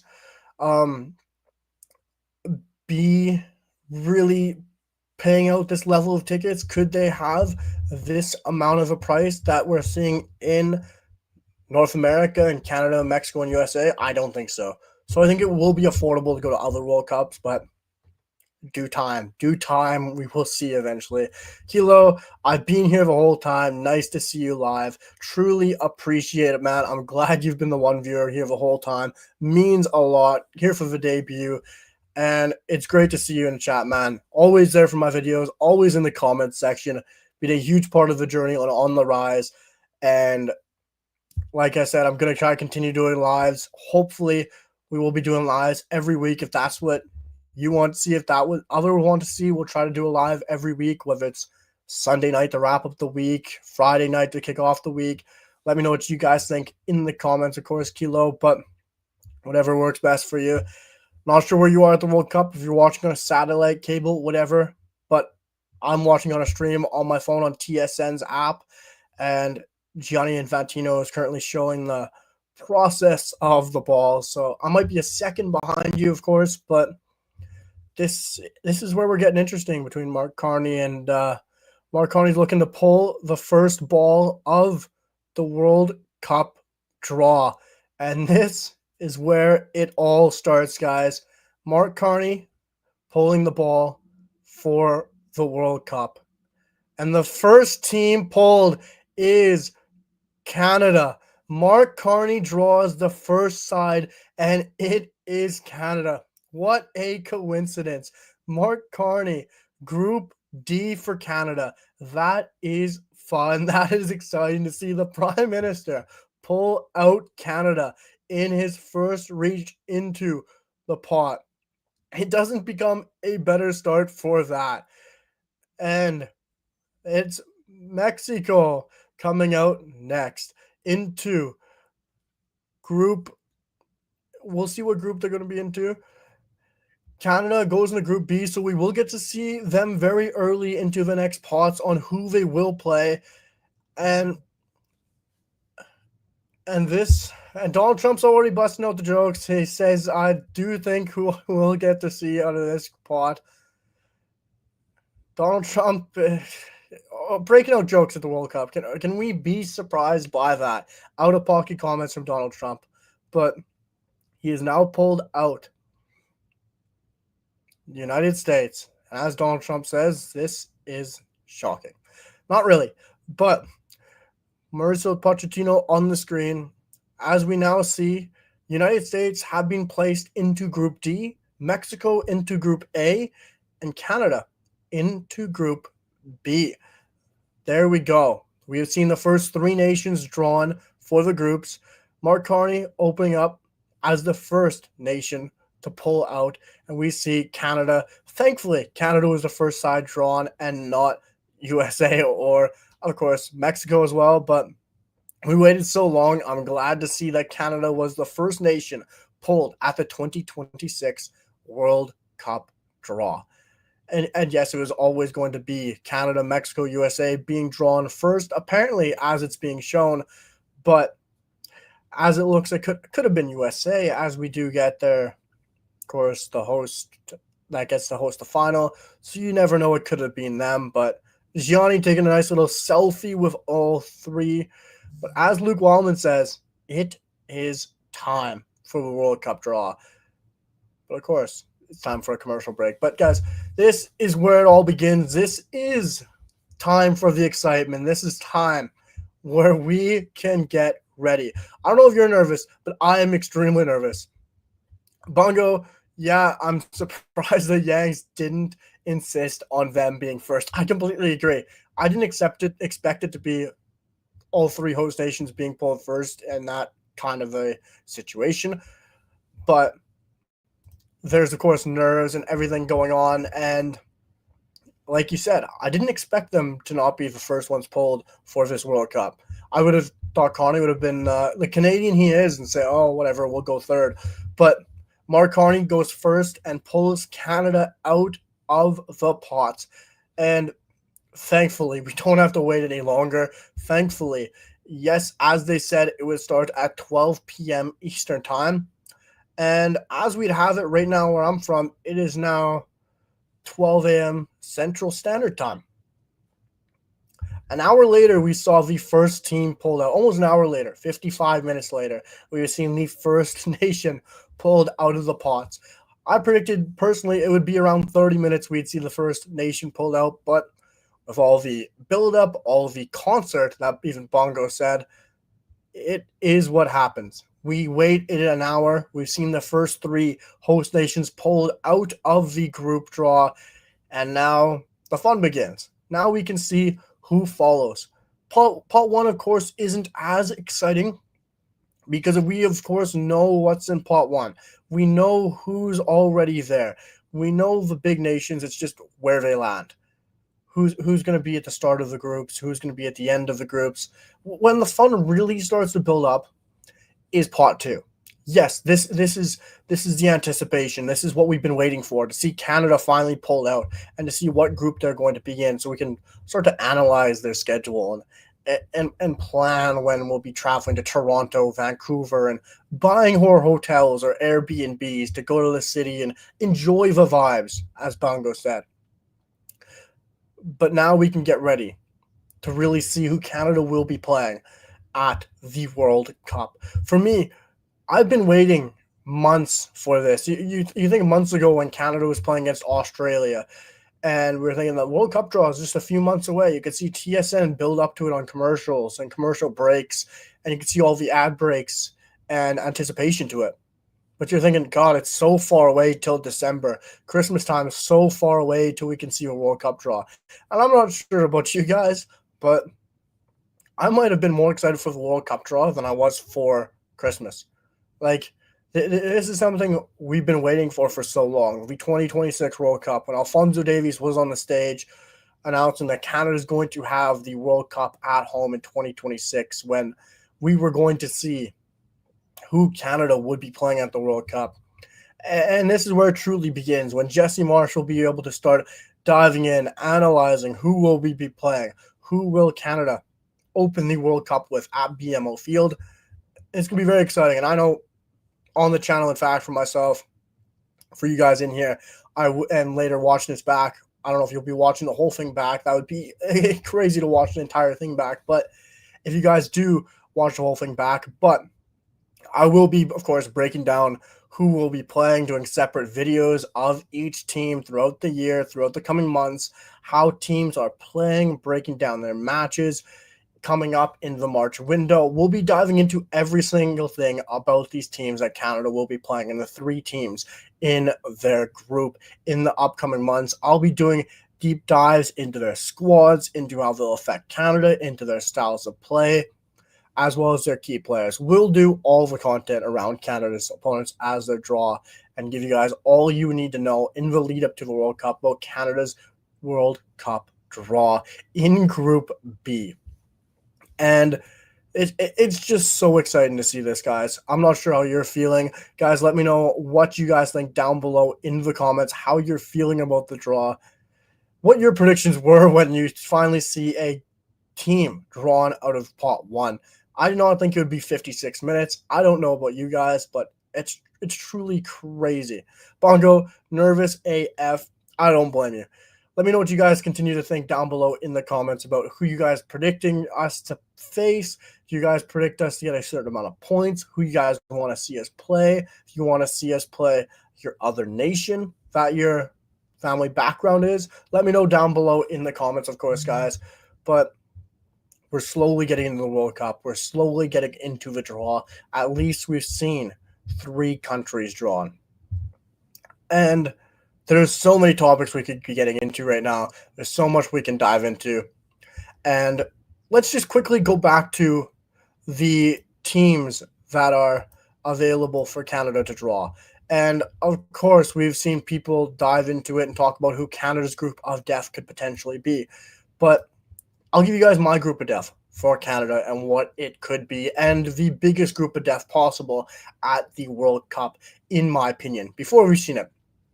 Pot 2 for Canada, I think the scariest team we could play, and probably one that everyone's predicting, is Morocco.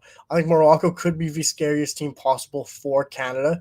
Yes, you can look at Colombia, you can look at Uruguay, but Canada's proven themselves against CONMEBOL competition, so I'll say Morocco. Pot 3, Norway, by a landslide, and pot 4 will be Italy. So it's that typical group of death, but let's have some fun. Let's look at the overall group of death, not just Canada. Let's look at who it would be. Would it be France? Would it be Argentina? I think it's one of those two. I think they're going to be huge contenders for the World Cup. But someone that not everyone's really boasting up is Spain. Spain is, some people might say dark horses, but they're not. Spain should be the favorite for the World Cup, in my opinion. And let's just look at that for a second. Let's look at my favorite for the World Cup and some of the dark horses before we start seeing them pull balls, which looks like it's going to be even longer because, like Bongo predicted, it is, of course, a concert. We're seeing more artists on the stage right now. Bongo back in the comments with Morocco would be the very risky. But if it's the only strong team, we might be fine. I do agree with you there. If we get one big team, I talked about it like first 10, 20 minutes of the stream, I want it from pot 2. I want to avoid those pot 3, pot 4 nations, those bigger ones, as much as possible. Keep me away from Norway. Keep me away from Italy. Because Canada plays pot 4 and pot 3, and you don't want those big nations early. You don't need that trouble. Yes, some supporters, some Canadians are wanting the big nations early on. You want to beat a big team. You want to get the nations following you, which I don't see that angle of that point.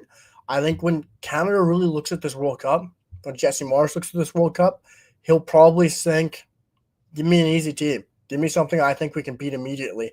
Give me a game where we're going to get 3 points off the jump and then be able to build off that success. Because like we've talked about throughout the stream, Bongo, Key, this is something where Canada wins a game, and the confidence around this team, the excitement around this team, not just from Canadians, but like hockey supporters, baseball supporters, and Canada supporters, it's going to build. And that excitement's going to be there in general. And I think a win off the get-go is what's most important for Canada. I think you have to look at winning your first game no matter what. And getting that easy group is what matters. And we still got more performances. We still got more singers here, guys, on the stage for the World Cup draw. And it will be a long stream. It does not surprise me. I think this could go 2 hours. This could go 3 hours. We're already 15 minutes away from the 2-hour mark. And we've only seen the 3 host nations pulled out of pots, from Mark Carney, Donald Trump, and the Mexican prime minister as well, or president. And it's 2 hours in almost, and we have not seen anyone else drawn into the stream so far. But this is what you expect with America. This is what you expect with a nation full of entertainment, full of excitement, is the buildup, is the anticipation. That was what we were always going to get from this World Cup. And hopefully, after this current performance, we can see some excitement. We can see some teams drawn. And hopefully after that, Then we don't have to worry about a presenter or performance coming in between the pots. Then we can roll straight into pot 2. I don't expect it, but hopefully that's what we can see.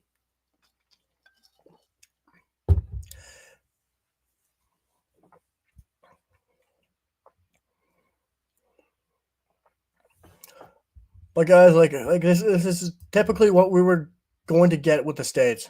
It's going to be that build up, that hype, that energy, and so far it's here.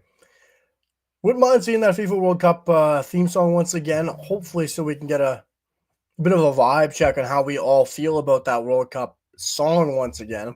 Bongo back in the comments, guys. I see that other angle. Beating a European team would get more hype, but I don't think it's worth the risk, and just winning a home World Cup game at all would be awesome. Completely agree. I do think that is so true. Like that other angle does make sense. Like if Canada does go out and draw, let's go back to that Italy example again. Because when you look at pot 4 and the pathways for the European sides, outside of Italy, there's not too many quote unquote sexier opponents or bigger nations that Canada could face. Like, yes, you have someone we could talk about in Sweden who has the marquee players, the names that could catch Canadians and draw them in, such as an Alexander Isak, a Victor Gyökeres, Rooney Bargy from Barcelona. They have the talent. But under Graham Potter, I don't think they're going to put it together. I don't even know if they get through the pathway. Poland, Albania, there's some good nations in there. So it's going to be very interesting. But when you look at the European teams Canada could play out of pot 4 as the opening game, I get that there is that opportunity for Canada to draw a bigger nation, a European nation that draws in the casuals and says, look what Canada can do. They can beat a World Cup level opponent. They can beat a footballing nation. Because would a casual hockey fan be like, wow, we beat New Zealand, we beat Cape Verde, Jordan? I highly doubt it. I think they would be like, fantastic, Canada's on a high. They've won a World Cup game at home, and they're going to be getting involved in it. They're going to feel the vibe. But I don't think beating a Cape Verde, Jordan, any of those nations would really hype up the excitement around Canada from the casuals. But I do see what you mean. Like, from some supporters, I can see the angle of getting an Italy out of pot 4, and Canada deals with them. Canada goes and gets a 1-0 win, scrappy victory as Canada does, and then you move on. I could see that happening. But is it that important to get a big nation? I don't think so. I think getting the win is more important. We've talked about that as well. But Italy would be a tough opponent for Canada. Don't get me wrong. They should be in pot 2. Other World Cups, they'd be in pot 2. But we have to remember, we don't know if Italy is going to even be there. This isn't an amazing Italy side. This isn't an Italy team that's playing great either. And we also have to remember, they arguably have the toughest playoff run out of any of those nations. You have Northern Ireland, who are going to play with their lives. You have Wales, who I think are a true underdog in that playoff. And Bosnia, they're not a bad nation. They're not one of those sexier nations either. Everyone's probably looking at Wales, but it's not an easy walkthrough. The other playoffs are a bit on the easier side. Poland and Albania, Sweden, Ukraine, and you have Turkey, Romania, Slovakia, Kosovo. And then playoff D, you got Denmark, Macedonia, as well as Czechia and Ireland. It's some fun playoffs, don't get me wrong, but I don't know how they're truly going to go. And it's really hard to predict those as well. And we've seen the performance finish on the stage, guys. And of course, more interviews are going on for the World Cup before we see any pots drawn or any teams taken yet. So it's going to be very interesting to see when this does get going. And I'm sure Jesse Marsh is sitting in his seat patiently waiting to see who Canada will draw for their first game. But this is going to be fun. This is going to be interesting. There's going to be the excitement, guys. But they're redirecting to the stage. and hopefully we can see some pots, and hopefully we can see something going on here soon. But looks like they're directing you to the rest.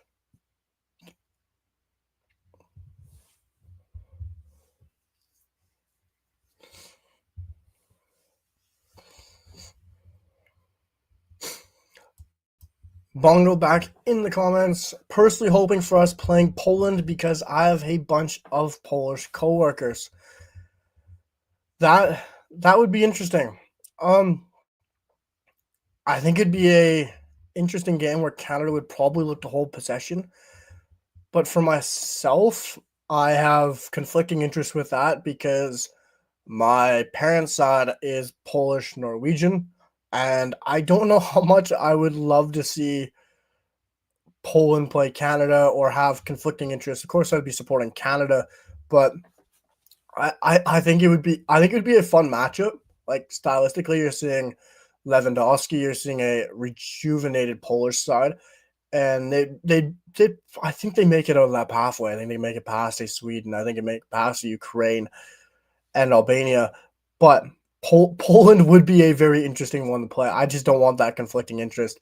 But it's always fun to have those nations in your group where you have friends, you have coworkers, you have family, even in maybe your in-laws or something else down the line that you can rub it into. You can get the excitement built up against. You can go to their place and watch those football matches with. You can take your friends and say, let's go to Toronto. Let's go to Vancouver. Let's go to the Azteca. Let's go enjoy the vibes. Let's go have a once-in-a-lifetime opportunity with and watch our countries face off. How often are you going to be able to say that? So maybe, hopefully we can see maybe a Poland. I'd have conflicting interests, but honestly, from the Canadian perspective, I am Canadian through and through, always will be, supporting the national team. And if we did get Poland, how upset would I be? Not overly. I think it's one of the easier sides you could get if there's a one European side. Perfectly happy by me. Would I be scared to get one of the other teams in that group?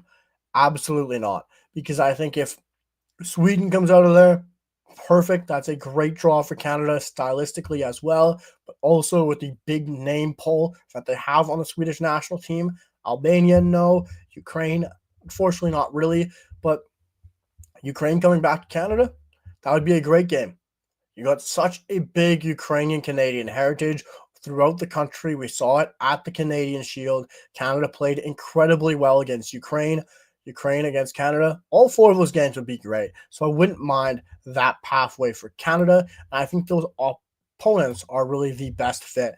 Guys, let me know what you're thinking down below in the comments on who you'd prefer to see Canada play, what your preferred group would be for Canada. We got some guys, some people in the chat. We got some people viewing in, and I truly appreciate, guys, all of you guys even jumping in the stream for just a second, just a minute. All the support is truly appreciated, and I hope to see you guys continue to be in the comments, enjoying the live in general. And we're at the 2-hour mark of the live, and hopefully by the next couple of minutes, we can see some teams getting pulled. We can see pot one emptied out, and we can see some groups starting to be lined up. But it's looking like we're seeing some action soon. Africans in the comments. Come on, Canada, on the rise. Who do you think is a surprise to make the roster? The roster for the World Cup, I don't know if there's really any major surprises coming from the World Cup roster right now. If you're looking at it, if you want to go with not really a true surprise, you could say Daniel Jebison makes it and Kyle Larin gets dropped. I truly think that could happen on the basis of form and how Kyle Larin is playing. I don't know if Jesse Marsch will really do that with the experience and veteranship that Kyle Larin brings, but I don't see too many surprises. Like, you could see the midfield is almost all a lock. You can see on the wing, maybe you see a surprise thrown in there. But when you see players like Alphonso Davies, Derek Cornelius, Moise Bombito, Alistair Johnson return, there's 4 names coming back. Then you're going to see players being left off. I think maybe a surprise could be in goal as the third choice. But if we're going really outside for a surprise, I'll say Ralph Priso. if someone gets a call-up that's a major surprise, we're going really outside the box here, it's Ralph Priso. I've been blown out of the water. I've been amazed with how good he has been for Vancouver Whitecaps. A great rotational piece at the 6, can be a good rotation at center back. That is a major stretch. Ralph Priso isn't gonna start at center back in the World Cup. But what you get from Ralph Priso is an extremely versatile player, someone who's gonna raise the level at training as well, work his backside off every single day as well. Someone who could be at the next World Cup for Canada. Why not call him up if even it gets extended to 26, 29? Who knows what the squad limit's going to be right now?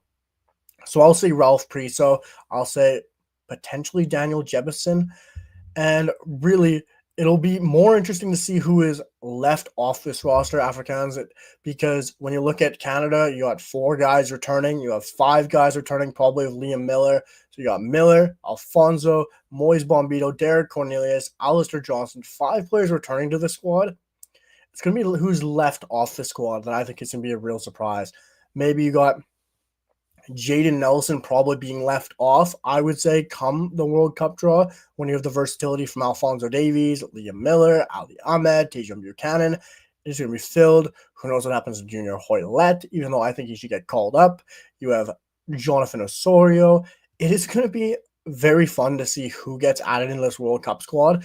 And one thing that's probably going to be fun to look at is the disappointment of who gets left off. Because I think one way or another, a good portion of Canadians are going to be, why did he not get called up? Why did he not get the opportunity to be with the squad? He has been with this team for so long. I think that's going to happen. I think someone is going to be a true shock that gets left off. And I think if I'm going to go out on a limb here, I'm going to say Jonathan Osorio. I know people aren't going to be happy with that. But when you look at Canada's ability in the midfield, I don't really know if he's going to be truly needed. I know his veteran presence is going to be a major thing, but I think one of him or Junior Hoylett makes the roster, and I don't know who it truly is right now. So it'll be very interesting to see who makes this roster and who doesn't. But we really do have to look and remember 5 players are returning. Guys in the comments, who do you guys think will be left off this roster in terms of who's coming back? Because it's a major change. Zoran Basong probably won't be brought into this World Cup squad. I think Alfonso Davies is coming back. You have Richie Larea, who can play both sides with Nico Sigor, and you have Alistair Johnston. You have 5 fullbacks there, at least, with Alfonso Davies, Richie Larea, Nico Sigor, and Alistair Johnston. And the great thing with our fullbacks is versatility. Fonzie can move up the pitch if you need him to. You have Richie Larea, who can play either side. You have Nico Sigor, who can play at right back, who can play at center back, or CDM, central midfield, and could probably even play at left back if you needed him to. And Alistair Johnston, who is a primary right back, but even did an incredible shift for Canada in a 3rd place Nations League game against the USMNT, which was said during the broadcast was his only ever performance at left back throughout his entire football career or journey, even at the youth levels. So the thing with this Canadian team is versatility, and with the addition of so many players coming back from injury who are, you could argue, are all locks to return, even Liam Miller. So what do you do with some of these players on the bubble? What do you do with Junior Hoylett? What do you do with Kyle Larin? What do you do with Jaden Nelson, Jonathan Osorio, Joel Waterman, Jamie Knight-LaBelle, Kamal Miller, Alfie Jones you could even throw in there, even though I think he's going to be a lock. Zoran Basong. Like this is a deep Canadian team. You only have to go back 3 years to Qatar to remember. You look at the bench and you're just pulling your hair out for who does John Herdman bring on? Now you're pulling your hair out for, geez, who makes this squad? Like the players that are going to come off the bench for Canada right now are going to be great quality. They're going to be players playing top level MLS, are going to be some of the best players in MLS, are going to be some of the best players at their club level at respective sides throughout Europe, in top leagues, in second tier leagues in Belgium and Croatia. Like this team is going levels. And the great thing about how strong this team is now is where we are now is we can argue is Richie Larea is a lock, but Alfonso Davies is a lock. but Ali Ahmed should be a lock case. So you're going to have one of these three players coming off the bench and being an X factor difference maker, which I think it should be Richie Laryea. But either way, we're going to have someone or a group of supporters upset because they don't have a certain player starting for Canada that they think should be starting for Canada. What we have to remember is, as now a footballing nation that has players that should be starting, that can't start or might not start because there's someone ahead of them, that's special to have. To be able to have a game changer on the bench, such as a Richie Laryea, Ali Ahmed, to play instead of Alphonso Davies, to start ahead of Alphonso Davies at left mid or left back, it is a true special thing to have. And the fact Canada has that coming off the bench now is a major step up. And we have to remember, these players all can't start. And when you look at sides like, I'm not going to compare us to the big nations. I'm not even going to try. But they have players that are on great form. You look at players you look at players in Spain. Some of their players are on incredible form. Let's just compare. Zubamendi. Zubamendi at Spain might not even start for them at the World Cup. Well, he's been one of the best players in world football at his position. If Rodri's healthy, Rodri starts there. Pedri's healthy, he'll start. If Gavi's healthy, if another Spanish midfielder is healthy, they start in midfield three. You might be benching one of the best midfielders in the world for Spain. And I'm not comparing Canada anywhere close to that. But we might have a player in Richie Laryea, who everyone says should be starting no matter what, on the bench. We might have Ali Ahmed, who is so pivotal to Canada's press at left midfield, on the bench due to having to play Alphonso Davies no matter what. There can't be any talk of benching Alphonso Davies. Never. This player is taking Canada players at heights that we've never seen before. This is the best left back in the world when fit. I don't think he should play left midfield. That is a different conversation. But Alphonso Davies can't be benched. So we're going to be benching and resting and bringing on a player who is a game changer. So that is extremely exciting for the Canadian national team. And we are now seeing, finally, Wayne Gretzky up onto the stage behind where he will be pulling balls from. We are seeing Aaron Judge onto the stage as well, talking about who he's looking forward to watching, who he's looking forward to supporting. Of course, the U.S. mentee. He's talking about Argentina. This is where it all begins, guys.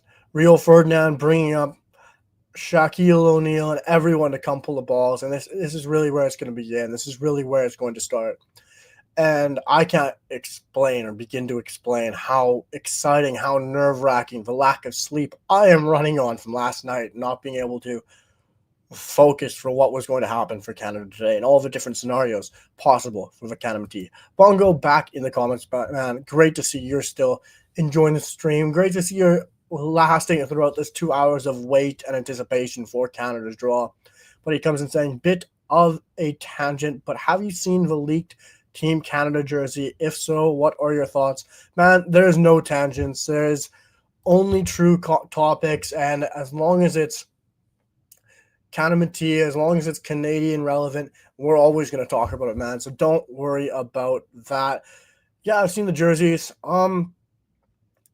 They're not my favorite, but I wasn't a big fan initially of Canada's current kits right now. The white with the 13 red stripes when they were first shown, when they were first put on the mannequin or whatever is leaked by.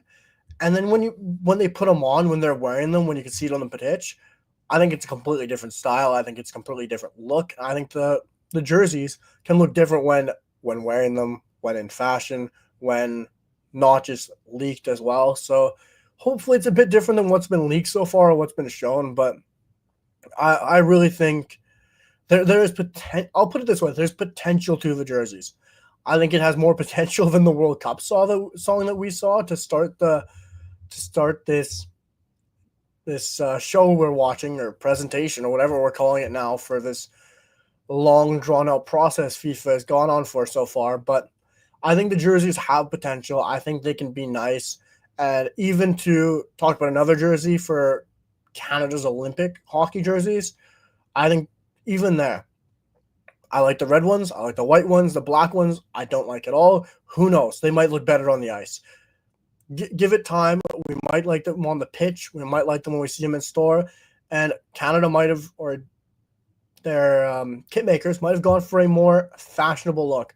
We got to remember, football now is becoming a fashion trending sport as well. You just got to look to PSG with Jordan. You got to look to other clubs who are making beautiful kits.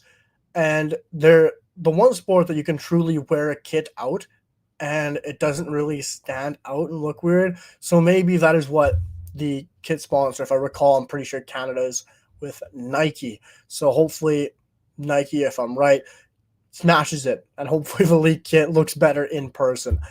Prince, FIFA yapping, they Americanized the World Cup too much. Fortunately, Prince, I expected this. I don't know how you felt coming to this, but I told one of my best friends off stream, of course, that I feel like hopefully by 12:30 Eastern time we'll see some teams pulled. Hopefully we'll see some groups drawn. But we are now at 1:20 or 12:25 Central Standard Time, 1:25 Eastern Time. If I'm correct on that, my time zone translation is not amazing, but we're now an hour and a half into the presentation, the show from FIFA, and all we have seen is the host nations announced. So now we're starting to get into it. Rio Ferdinand, everyone's on stage. They're announcing what's happening. They're announcing the rules. They're announcing the guidelines. So there it is. Hopefully it's not as Americanized when Mexico does the opening ceremonies. Hopefully this has a Latin, a Mexican twist on the opening match, on the opening day. But we will see for you, Prince, and everyone out there. But Bongo, I feel the same way. It's not bad and a lot better than our previous two, but not super into it yet. Exactly. I totally agree with you. I think it has potential. And some of our last kits, like if you look back through the years, it has not been great. Like it has been a straight red kit. I have it on my wall over there. Like it was a decent kit, but there's more we can do with it. There's more potential for Canada. You got to remember, there's so many designs we can make for Canada. We have the maple leaf that stands out so much for Canada. Incorporate it. Get it into it.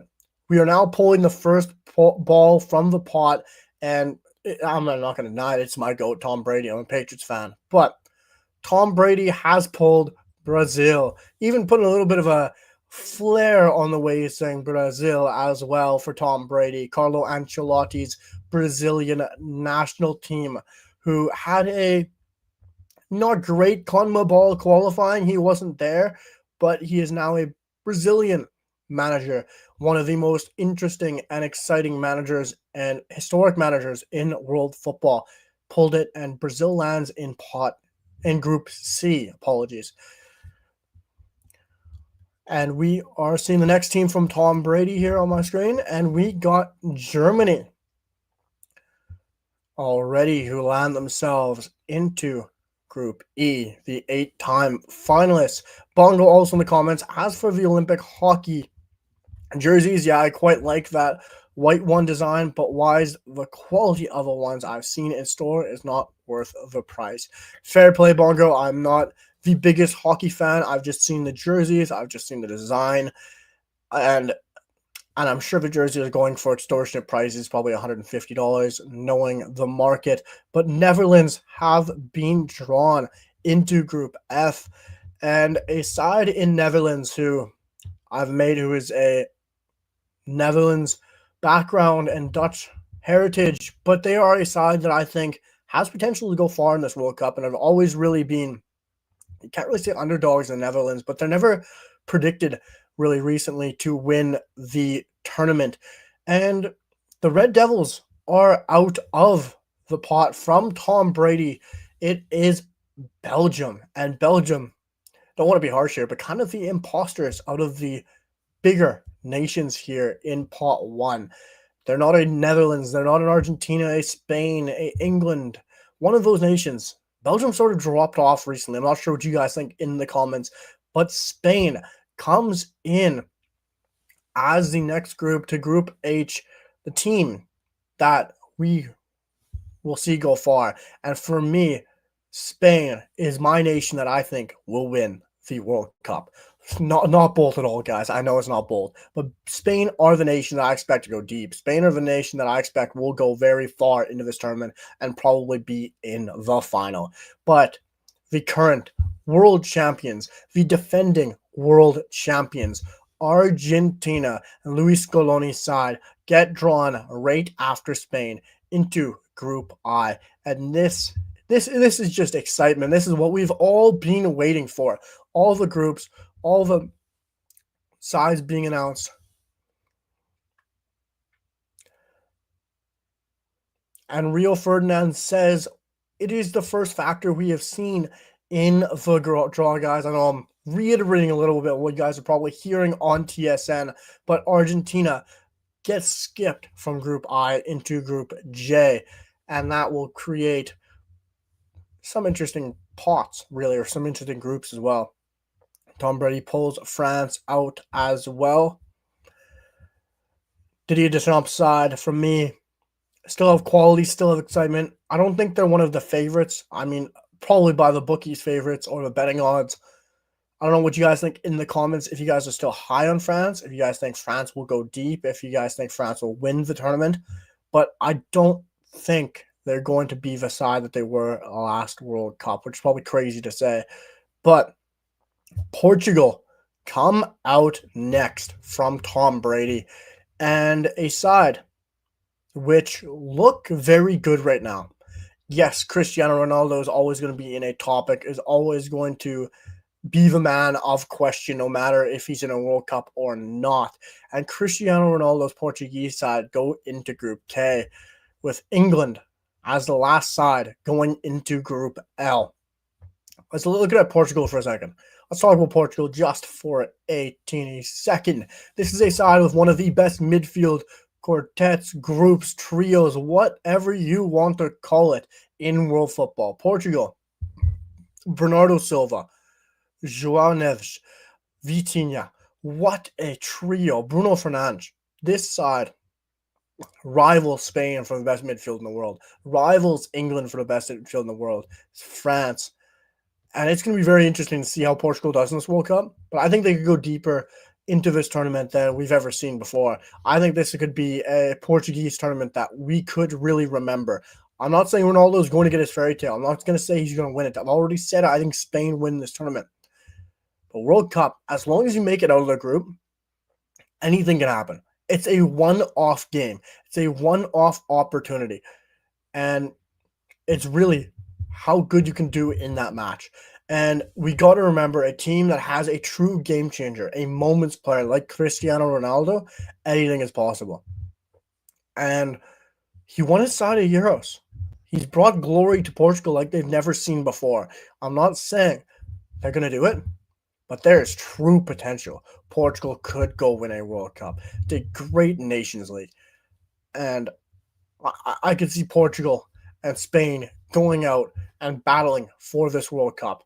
And I'm going to be honest, I don't know how these groups get split. I don't know who meets who, where, if Spain can meet Argentina early. You guys might know in the comments, in the live. Let me know if you do. If Spain can meet Argentina early, if Spain can meet Germany early, or whatever the pathways are. We'll dive into that in a separate video in the next coming days as well, and probably break down my World Cup pathways. But we are diving into pot 2. Thank everything that's holy, that there is no performances, there is no delays, there is no announcements, there's no host walking up to not let them draw the balls for pot 2. I agree, Bongo. This is exactly what should be on the screen for the next minute. Finally, an hour and 34 minutes at the time of when they said it'll start. We are seeing pot 2 be announced. We will see Canada's first opponent announced for the group stage. This will be Canada's last opponent. Pretty sure, if I recall, at BC Place in Vancouver, in front of a sold-out BC Place. And we've already gotten a taste of that. We have already seen what a sold-out BC Place looks like in Vancouver for the Whitecaps. And let's translate that to the national team. A year's time, we are going to see it. Bongo, you could say they're drawing this out. That might be the most understatement of the century, Bongo. I completely agree. They're truly drawing this thing out, and that is a fantastic pun. And I wish I would have thought that one myself.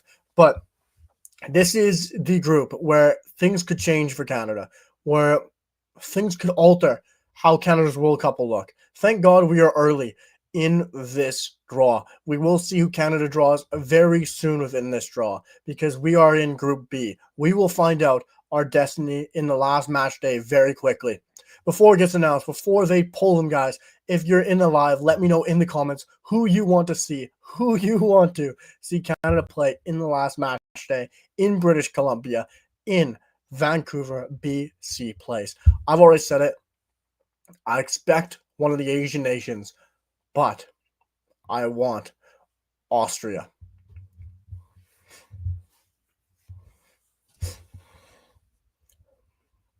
Here it comes. I don't know if you guys have noticed, but Jesus, I'm very scared to see what we're going to get. This determines content in the channel. This determines how we'll play, how Jesse Marshall face up, everything. This is a changer for the next year for Canada and the future of football in this country.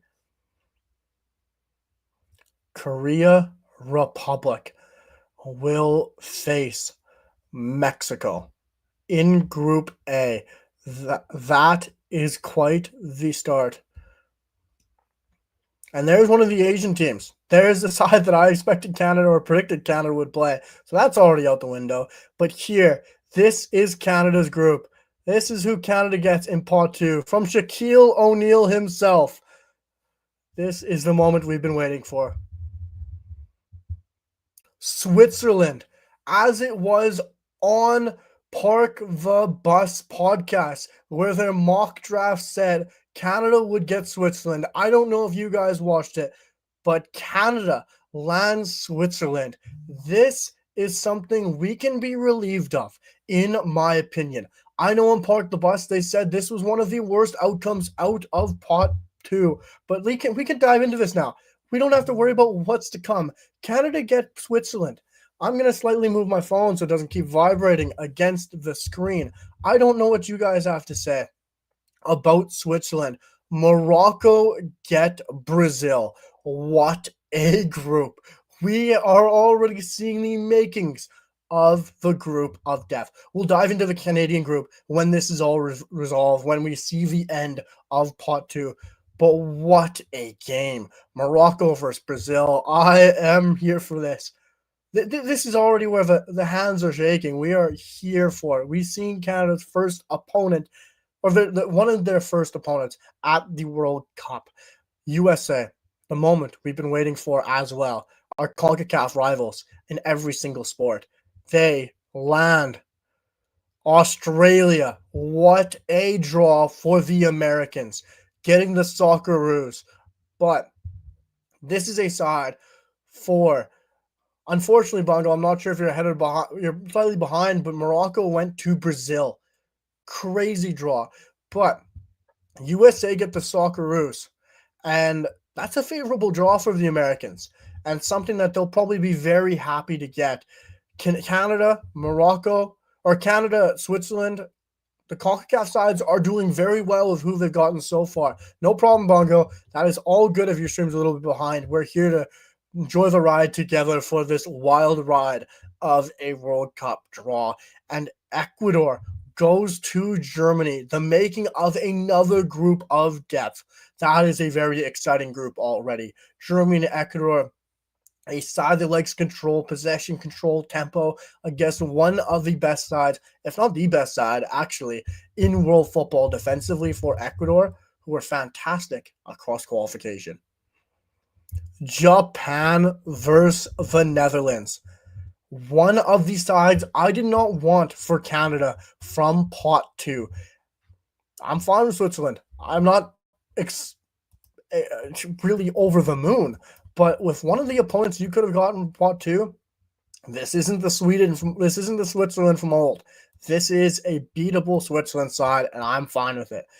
But we are now seeing Belgium will play against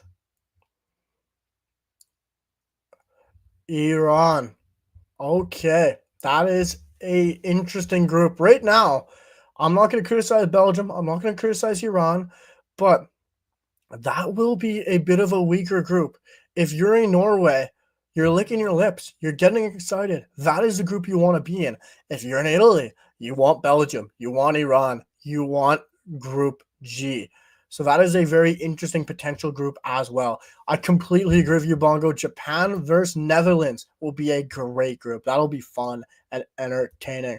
Wow. Spain versus Uruguay. That will be a lot of fun. The first ever World Cup hosts, the Montevideo Uruguayans, will play Spain in Group H, and that will be a fun group. That will be an entertaining group. This couldn't have gone better right now for me. I didn't want to see Uruguay. I didn't want to see Japan. I wanted to avoid Ecuador if we could.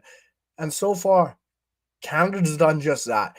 Yes, they got their European side in Switzerland, and we'll dive into that, of course, guys. But Switzerland, wow. Senegal ends up with France. What a fun group as well. We'll be saying that for a lot of these pot 2 teams, but I think there's some lighter groups, some interesting groups that nations so far, such as Mexico, Canada, and USA, the host nations, have probably lucked out getting Australia, Switzerland, and South Korea. Not easy opponents, but you're not getting Uruguay, you're not getting Ecuador, you're not getting Morocco, and you're also avoiding one of the best nations in CAF in Senegal, as well as Croatia and Colombia. And Austria joins Argentina. And we will be seeing Colombia and Croatia join Portugal or England. And those are some big hitting groups. Those are some huge groups.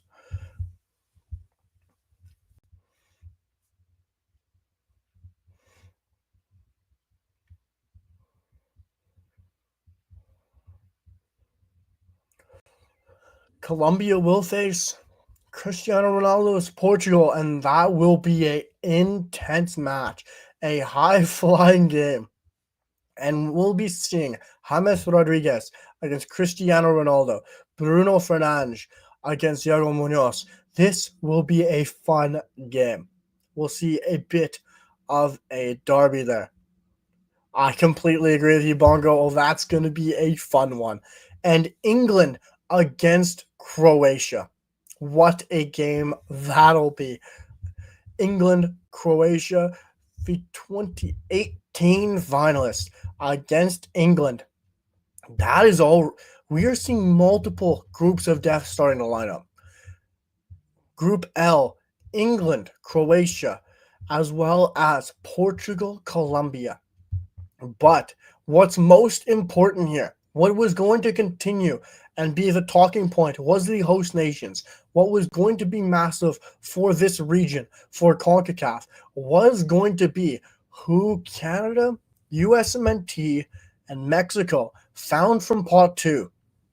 And Canada, yes, drew the hardest one out of those 3 nations, but this is a nation I am fine with. This is a nation I don't think Jesse Marsh will be upset with. I think this is a nation that Canada can get a win against. Canada shouldn't be looking at that final match day and having their head hanging, being stressed, being worried, being nervous. That's not a problem. This is still a strong Switzerland side, don't get me wrong. Briel and Bolo. This is a good team, but this isn't a Sheridan Shaqiri of old. This isn't that team. As well as getting Australia and South Korea to Mexico and USA, the host nations are benefiting right now, and that is important. Bongo in the chat, sorry, I missed that for a second here, buddy. There, he goes on to say, yeah, all of us managed to get decent sides. Switzerland will be tough but doable. I couldn't agree more. Switzerland, strong side, a good nation in Europe. Are they in Norway? No. Canada could get them in pot 3 still. Are they in Italy? No. Are they one of those top nations in Europe? No. But I think Switzerland is still very beatable for Canada. Switzerland want to hold possession. They'll want to kind of control tempo. And would Canada be upset with that? I don't think so at all. I think this is a game where it builds excitement. They have previous superstars. They still have some good players. You have a Ballon d'Or contender in Granit Xhaka, who's going to really control the game and grab a tempo of that match and dictate play. But they're not the quickest side. We have to remember, Switzerland aren't a fast team. And Canada can play very well on transition as well. African's back in the chat as he's doing his own live as well, guys. So support him if you can. Even run a dual screen, triple screen with the World Cup draw in the background. Afrikaans, it's the battle of speed and finishing versus a high line. And I completely agree. That is a great draw on paper for Canada. I think matchup-wise, it works out well. It makes sense. And we avoid the bigger hitters. What was most important for Canada? We talked about it throughout the live. We talked about it on the long lead up to the draw and who Canada would get. And the big thing was avoiding one of those major hitters. I said right from the jump, there's 4 teams I want to avoid: Japan, Colombia, Morocco, and Croatia. And we did just that. I thought the other teams, even out of Y, were beatable. And Canada managed to draw Switzerland. I don't think that's the worst scenario at all. And we are jumping into pot 3 with Aaron Judge. Unfortunately, it's not Vladimir Guerrero or Bo Bichette or even Kyle Tucker, but it's Aaron Judge. And he first draws South Africa into Group A. Bafana back in the World Cup. What? Not the strongest group, but boy, is that a fun group for the football psychos, for the football lovers. A group of South Korea, Mexico, and South Africa? My God, is that a fun group. Not the highest of quality in terms of a big hitter, but that is a fun group to get involved in. Because who isn't going to love seeing Bafana back in the World Cup and to play sides like that? What a group. I agree with you, Banga. Banger. And we're back with Canada's group. This is Group B. It's Qatar. Sorry for the raising voice, guys, but it is the excitement because Canada draws Qatar. That couldn't gone any better. I right there, I'm speechless. I raised my voice. Jesse Marsh is not moving in his seat, unlike probably all of us at home.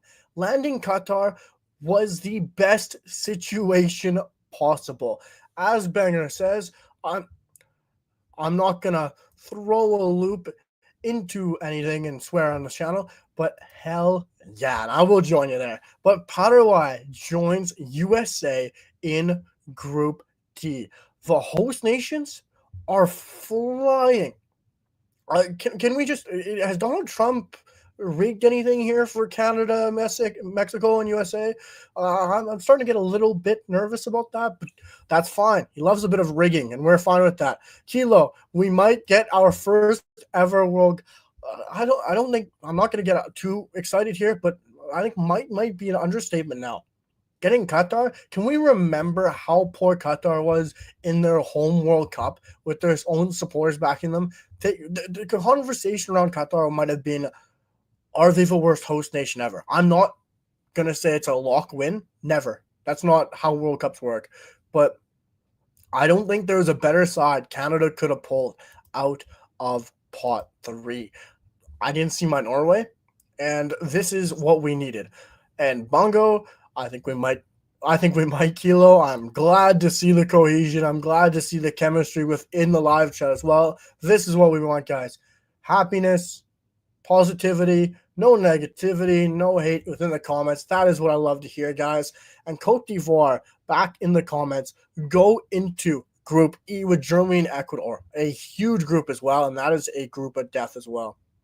Tunisia joins Japan and Netherlands, and the O's go across the room within the group draw. And that is interesting.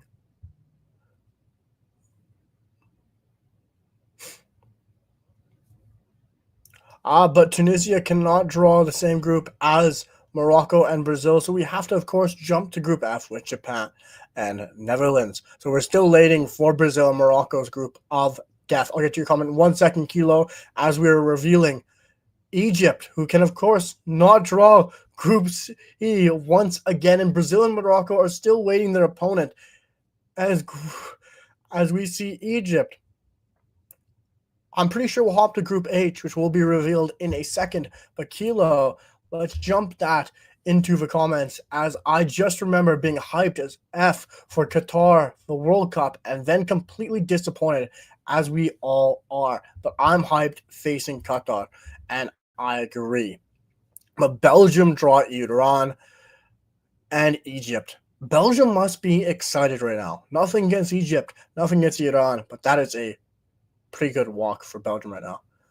Scotland finds them in the group of death. There's a bit of a laugh there from the Scottish, from Aaron Judge, but they land themselves in Group C, and it couldn't have gone much worse for the Scottish, finding themselves with Morocco and Brazil. But on the other hand, for Scottish, can't be much more excited to see Neymar and Brazil at the World Cup and watch Morocco. You get to go and enjoy America. You get to enjoy your side playing against a great group. But that is going to be a fun group as well with Scotland, bringing the vibes. And Saudi Arabia find themselves joining Spain and Uruguay, and that becomes a very good draw. But we all have to remember here, for myself being a portion Norwegian in the family background, but Norway is still on the board. And if you look down the groups that are left here, you have Portugal and as well England with some groups of death of Croatia and Colombia and France and Senegal. We might see some major group of death if Norway goes into one of them right now. And Algeria finds themselves joining Argentina and Austria. What a interesting group that'll become. Bongo, back in the chat. I won't get ahead of myself. Qatar did qualify on merit this time, but frankly, they don't have much competition in their stream. I do agree with you. Like Qatar, we all don't want to get ahead of ourselves. And I'll try not to, but it's just like I do with my match reactions, guys. It's pure straight away, straight from the heart. That's how I feel about Qatar. I don't think we could have done better. I'm not going to say it's a win. I'm not going to say it's a cakewalk or anything like that. But we should and we have to be beating Qatar, and we couldn't have been set up any better on home soil to play aside. And I think Qatar it's what we would have wanted, what Jesse Marsh would have wanted.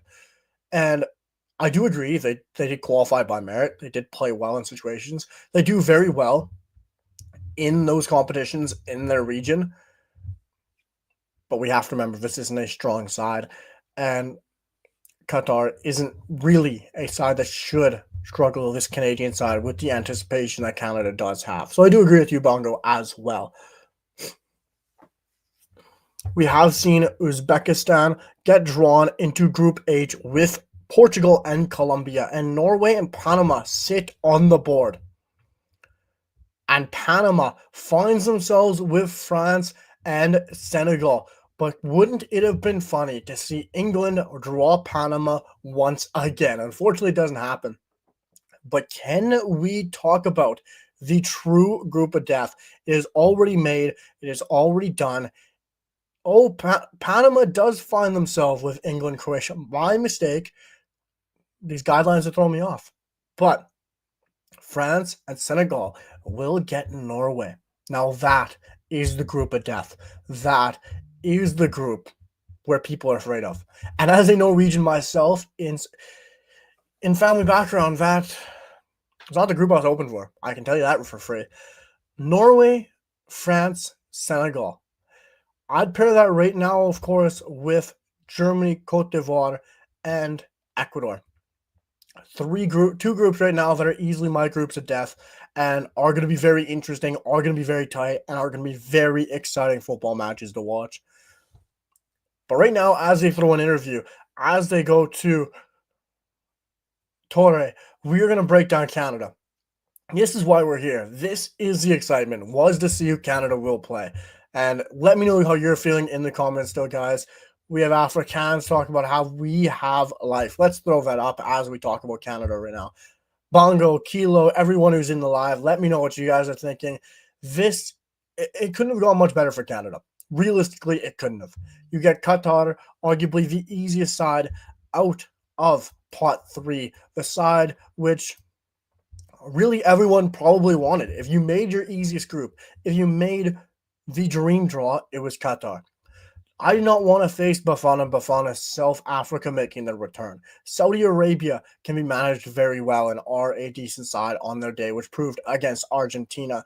Uzbekistan, first World Cup, if I recall correctly, is going to be a test. Cote d'Ivoire, we saw how Canada does against them. Tunisia, very interesting side to play against. Paraguay would have been my other side alongside Qatar that Canada would have faced or wanted to face. So I am very happy with currently how this is turning out for the Canadian men's national team and getting Switzerland.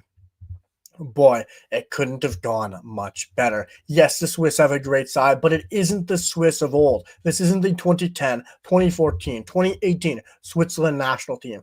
This is a Sheridan Shaqiri who leads this team, who isn't the same Sheridan Shaqiri of old.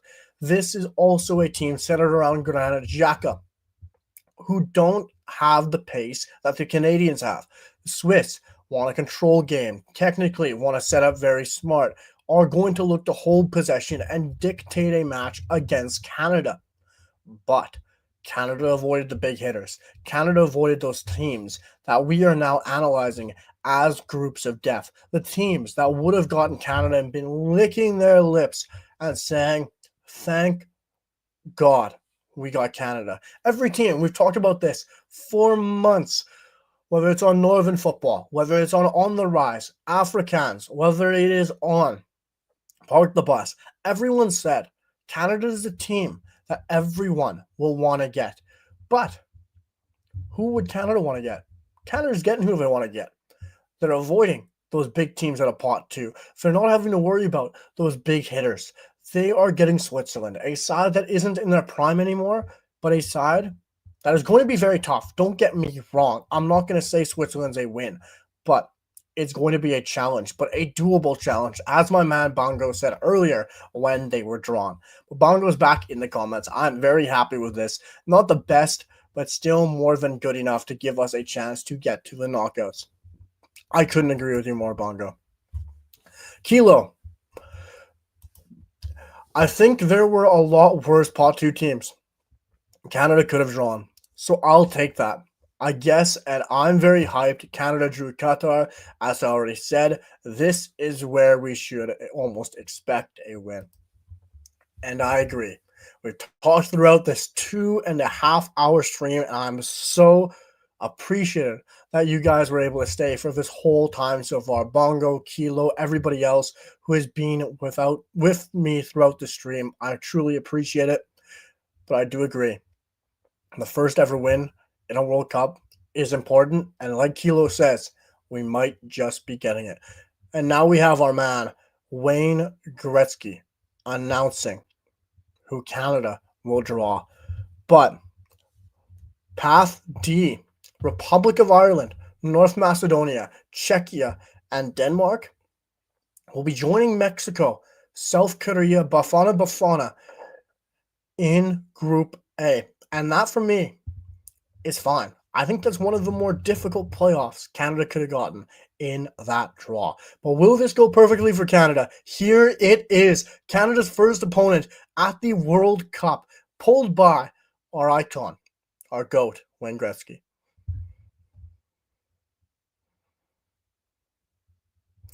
And it is who everyone feared. The worst outcome for Canada in pot 4. Italy, Northern Ireland, Wales, and Bosnia-Herzegovina. That just dampens the feeling a bit in this live. This is a bit of a different feeling that we felt in pot 2. This is not a Qatar, but I did feel like this could happen. That is why I analyzed it so much throughout this live. Why I said Italy might not be the worst outcome, but remind you, I said Italy might not make it as well. This isn't the easiest of pathways for the Italian national team. Yes, we can be disappointed. We got Italy. It could be worse, you guys. We got to look at the rest of our group. The rest of our group, we didn't get Norway. We didn't get any major hitters from the two first groups. Let's not stress.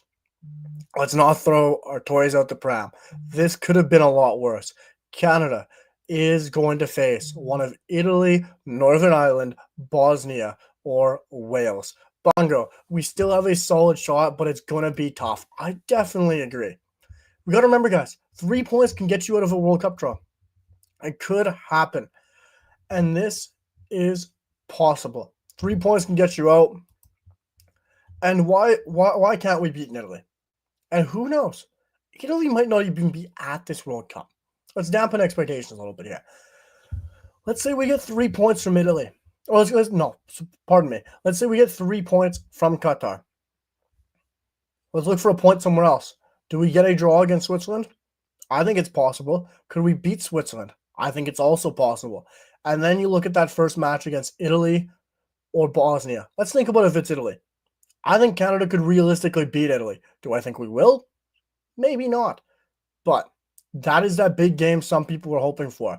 That is that big game that people wanted from a possible pot 2 or from a possible pot 3 that they were hoping Canada would face to open the World Cup. And they're getting it. Like that is something we have to realize. Some people wanted a tough opponent. Some people wanted a difficult matchup to start the tournament. That's what's going to happen. It's not going to be an easy game, but it is a potential that Canada could go and beat Italy. I don't think it's a major scare, but I think it's I don't think it's any to worry, but were we ever going to avoid playing one big hitter? I don't think we were. And yes, it dampens expectations. It dampens the excitement, but we got to look at the rest of our group. Let's remember that. The rest of our group is still very exciting. And we missed out on playing Jordan. We missed out on Cape Verde. We missed out on playing an African nation. So I throw a dampener into the mix. But Bongo back in the chat. A win and a draw is likely, and 2 wins is also possible. So not bad overall, honestly. I couldn't agree more with you, Bongo. Why could it be worse? And Afrikaans also in the chat, Italy or Wales, exclamation, exclamation. Who wouldn't want Wales? Let's remember this. We played Wales. We apologies. We played them very well. Tactically, smart, intelligent performance, managed very well by Jesse Marsch, and a very good performance from the Canadian men's national team. Overall, we deserved to win that game. We missed a lot of chances. Should have had a penalty. But they could still easily get past Italy. They could do this. And if you're Wales and you just saw you got into a pot with Canada, a side that already talked about getting Canada back again after the match, Wales are going to be all over that game. Wales are going to be trying to win that game as much as humanly possible. And I think there's a legitimate chance. I already thought before there's a legitimate chance Italy don't make the World Cup, but if they do, it's going to be a tough match for Canada. But Wales could still happen, guys. So let's not get too disappointed yet. And all of our eyes are going to be on the March window even more now, considering we don't even know who our opponent is for that first match. And that's incredibly tough, though, for Jesse Marsch. Because we got to remember, we play the winner of that game. We don't know the winner of that game till March. After March. So Jesse Marsch can't even prepare for his first game of the World Cup yet. He's going to be preparing for each one of those teams in preparation. That's extremely difficult for Jesse Marsch, but he'll focus on Switzerland, he'll focus on Qatar, and he'll focus on all 4 teams, just like we will. We got this on the channel, guys. We're going to focus on every 4 possible teams. I'm going to try and break down all 4 of those teams throughout December, throughout January, February. We got lots of time about football. About Canada football. We're going to have a lot of content on the channel. I can promise you guys that. And the fact that we have 4 opponents coming out of Europe that we could potentially face, I'm going to analyze every single one of them on the channel, guys. Let's go to Bongo back in the comments. One thing is for sure, it's going to be an exciting group stage for us and overall. I definitely agree. Thankfully, when you look at our group, it's not exactly a group of death. Like, you're not looking at Canada and saying, we don't have winnable games. You're looking at this group and saying, Canada could realistically come out of this group with 6 points. Canada could realistically come out of this group with 4 points. Canada can make it out of this group and win this group, which feels weird to say. I'm not getting ahead of myself, but that's realistically something that could happen. And it's a true possibility. And it's going to be interesting to see if they can do that. It's going to be interesting to see if they can come through with results. But they have been set up with a group that gives them the ability to come out and really get out of the group and win it. And that is all that matters. All that Canadians, or at least all that I want to see, I'm not going to speak for all you guys, is a group that was winnable, a group where we could see our first ever win, a group where we could make it out of as well. And we can make it with 3 points. Got to remember, top 2 make this out, guys. 1 win, we can do that against Qatar. Possibly 4 points, possibly 6 points. That's achievable. Let's be happy. Let's enjoy it. And let's remember, we're not even playing Italy yet. How excited would you be if we played Northern Ireland? If we played Wales again with our best team available, with Moise Bombito, with Derek Cornelius, with Alistair Johnston, and Alphonso Davies? How excited would you be if that was our group? Let's take a moment back. Or Bosnia. Because we got to remember, it's not the worst case scenario yet. We're not playing Italy yet. There's still a possibility we get one of the other nations in that playoff. Football's a game of surprises. It's a one-off game. Anything can happen. Italy proved that they're not on a great run, that they're not on a great form. They played poorly recently. Anything can happen. I don't know you guys.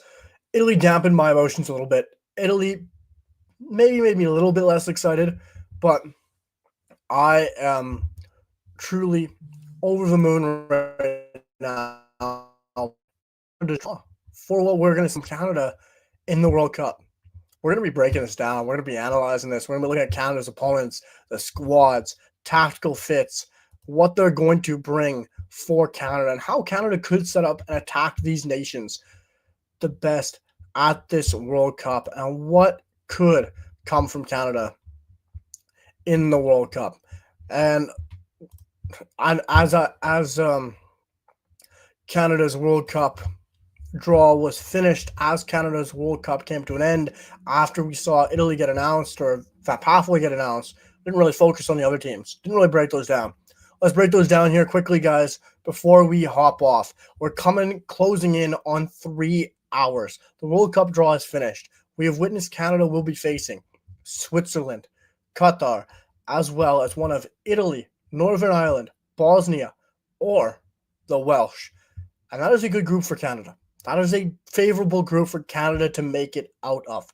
Let's be happy. Let's enjoy it. But let's quickly wrap up the groups. Group A, Mexico, South Korea, South Africa, and the winner of Playoff D. Canada, Switzerland, Qatar, and the winner of Playoff A. Brazil, Morocco, Scotland, and Haiti. Group D, USA, Australia, Paraguay, and winner of Playoff C. E, Germany, Ecuador, Ivory Coast, and Curacao. And unfortunately for Curacao, it's a bit of a difficult group. Group F, Netherlands, Japan, Tunisia, and the winner of Playoff B. Belgium, Iran, Egypt, Netherlands. Group H, Spain, Uruguay, Saudi Arabia, and Cape Verde. Group I, France, Senegal, Norway, and the winner of Playoff 2. J, Argentina, Austria, Algeria, and Jordan, the group of A's. K, Portugal, Colombia, Uzbekistan, and winner of Playoff 1. And L, England, Croatia, Panama, and Ghana. And for England, that's a bit of a group of death. That is a tricky group. And for me, the groups of death are, of course, where you look at sides such as England's group. I think that is a true group of death, even though on paper some might not think of it as it. Of England, Croatia, Panama, and Ghana. And you look at Group I, France, Senegal, Norway, and winner of Playoff 2.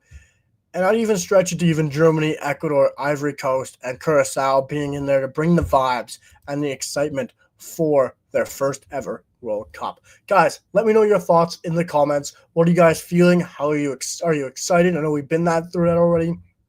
Give me your rating from 1 to 10 as we wrap this up, guys. We're closing in on 3 hours. We're going to wrap it up within the next few minutes.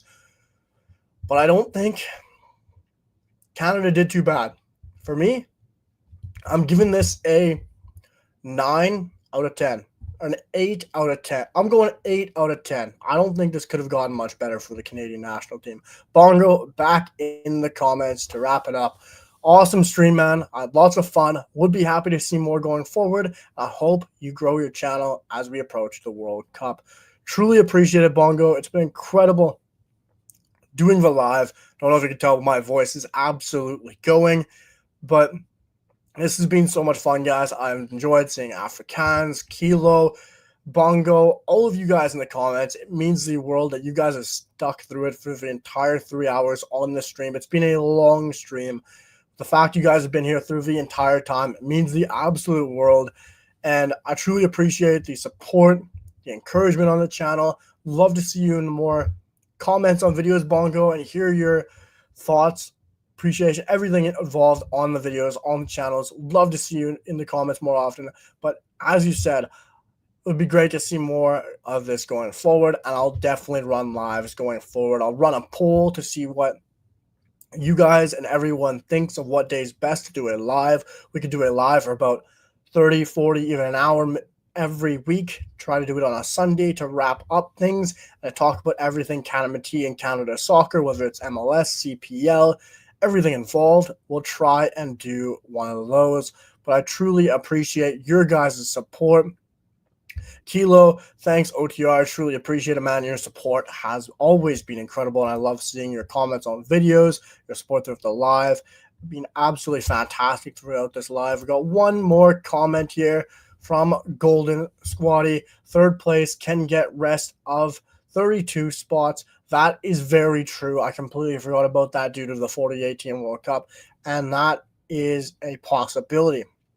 But what I think from this World Cup draw is Canada can get top 2. I think that's a legitimate possibility.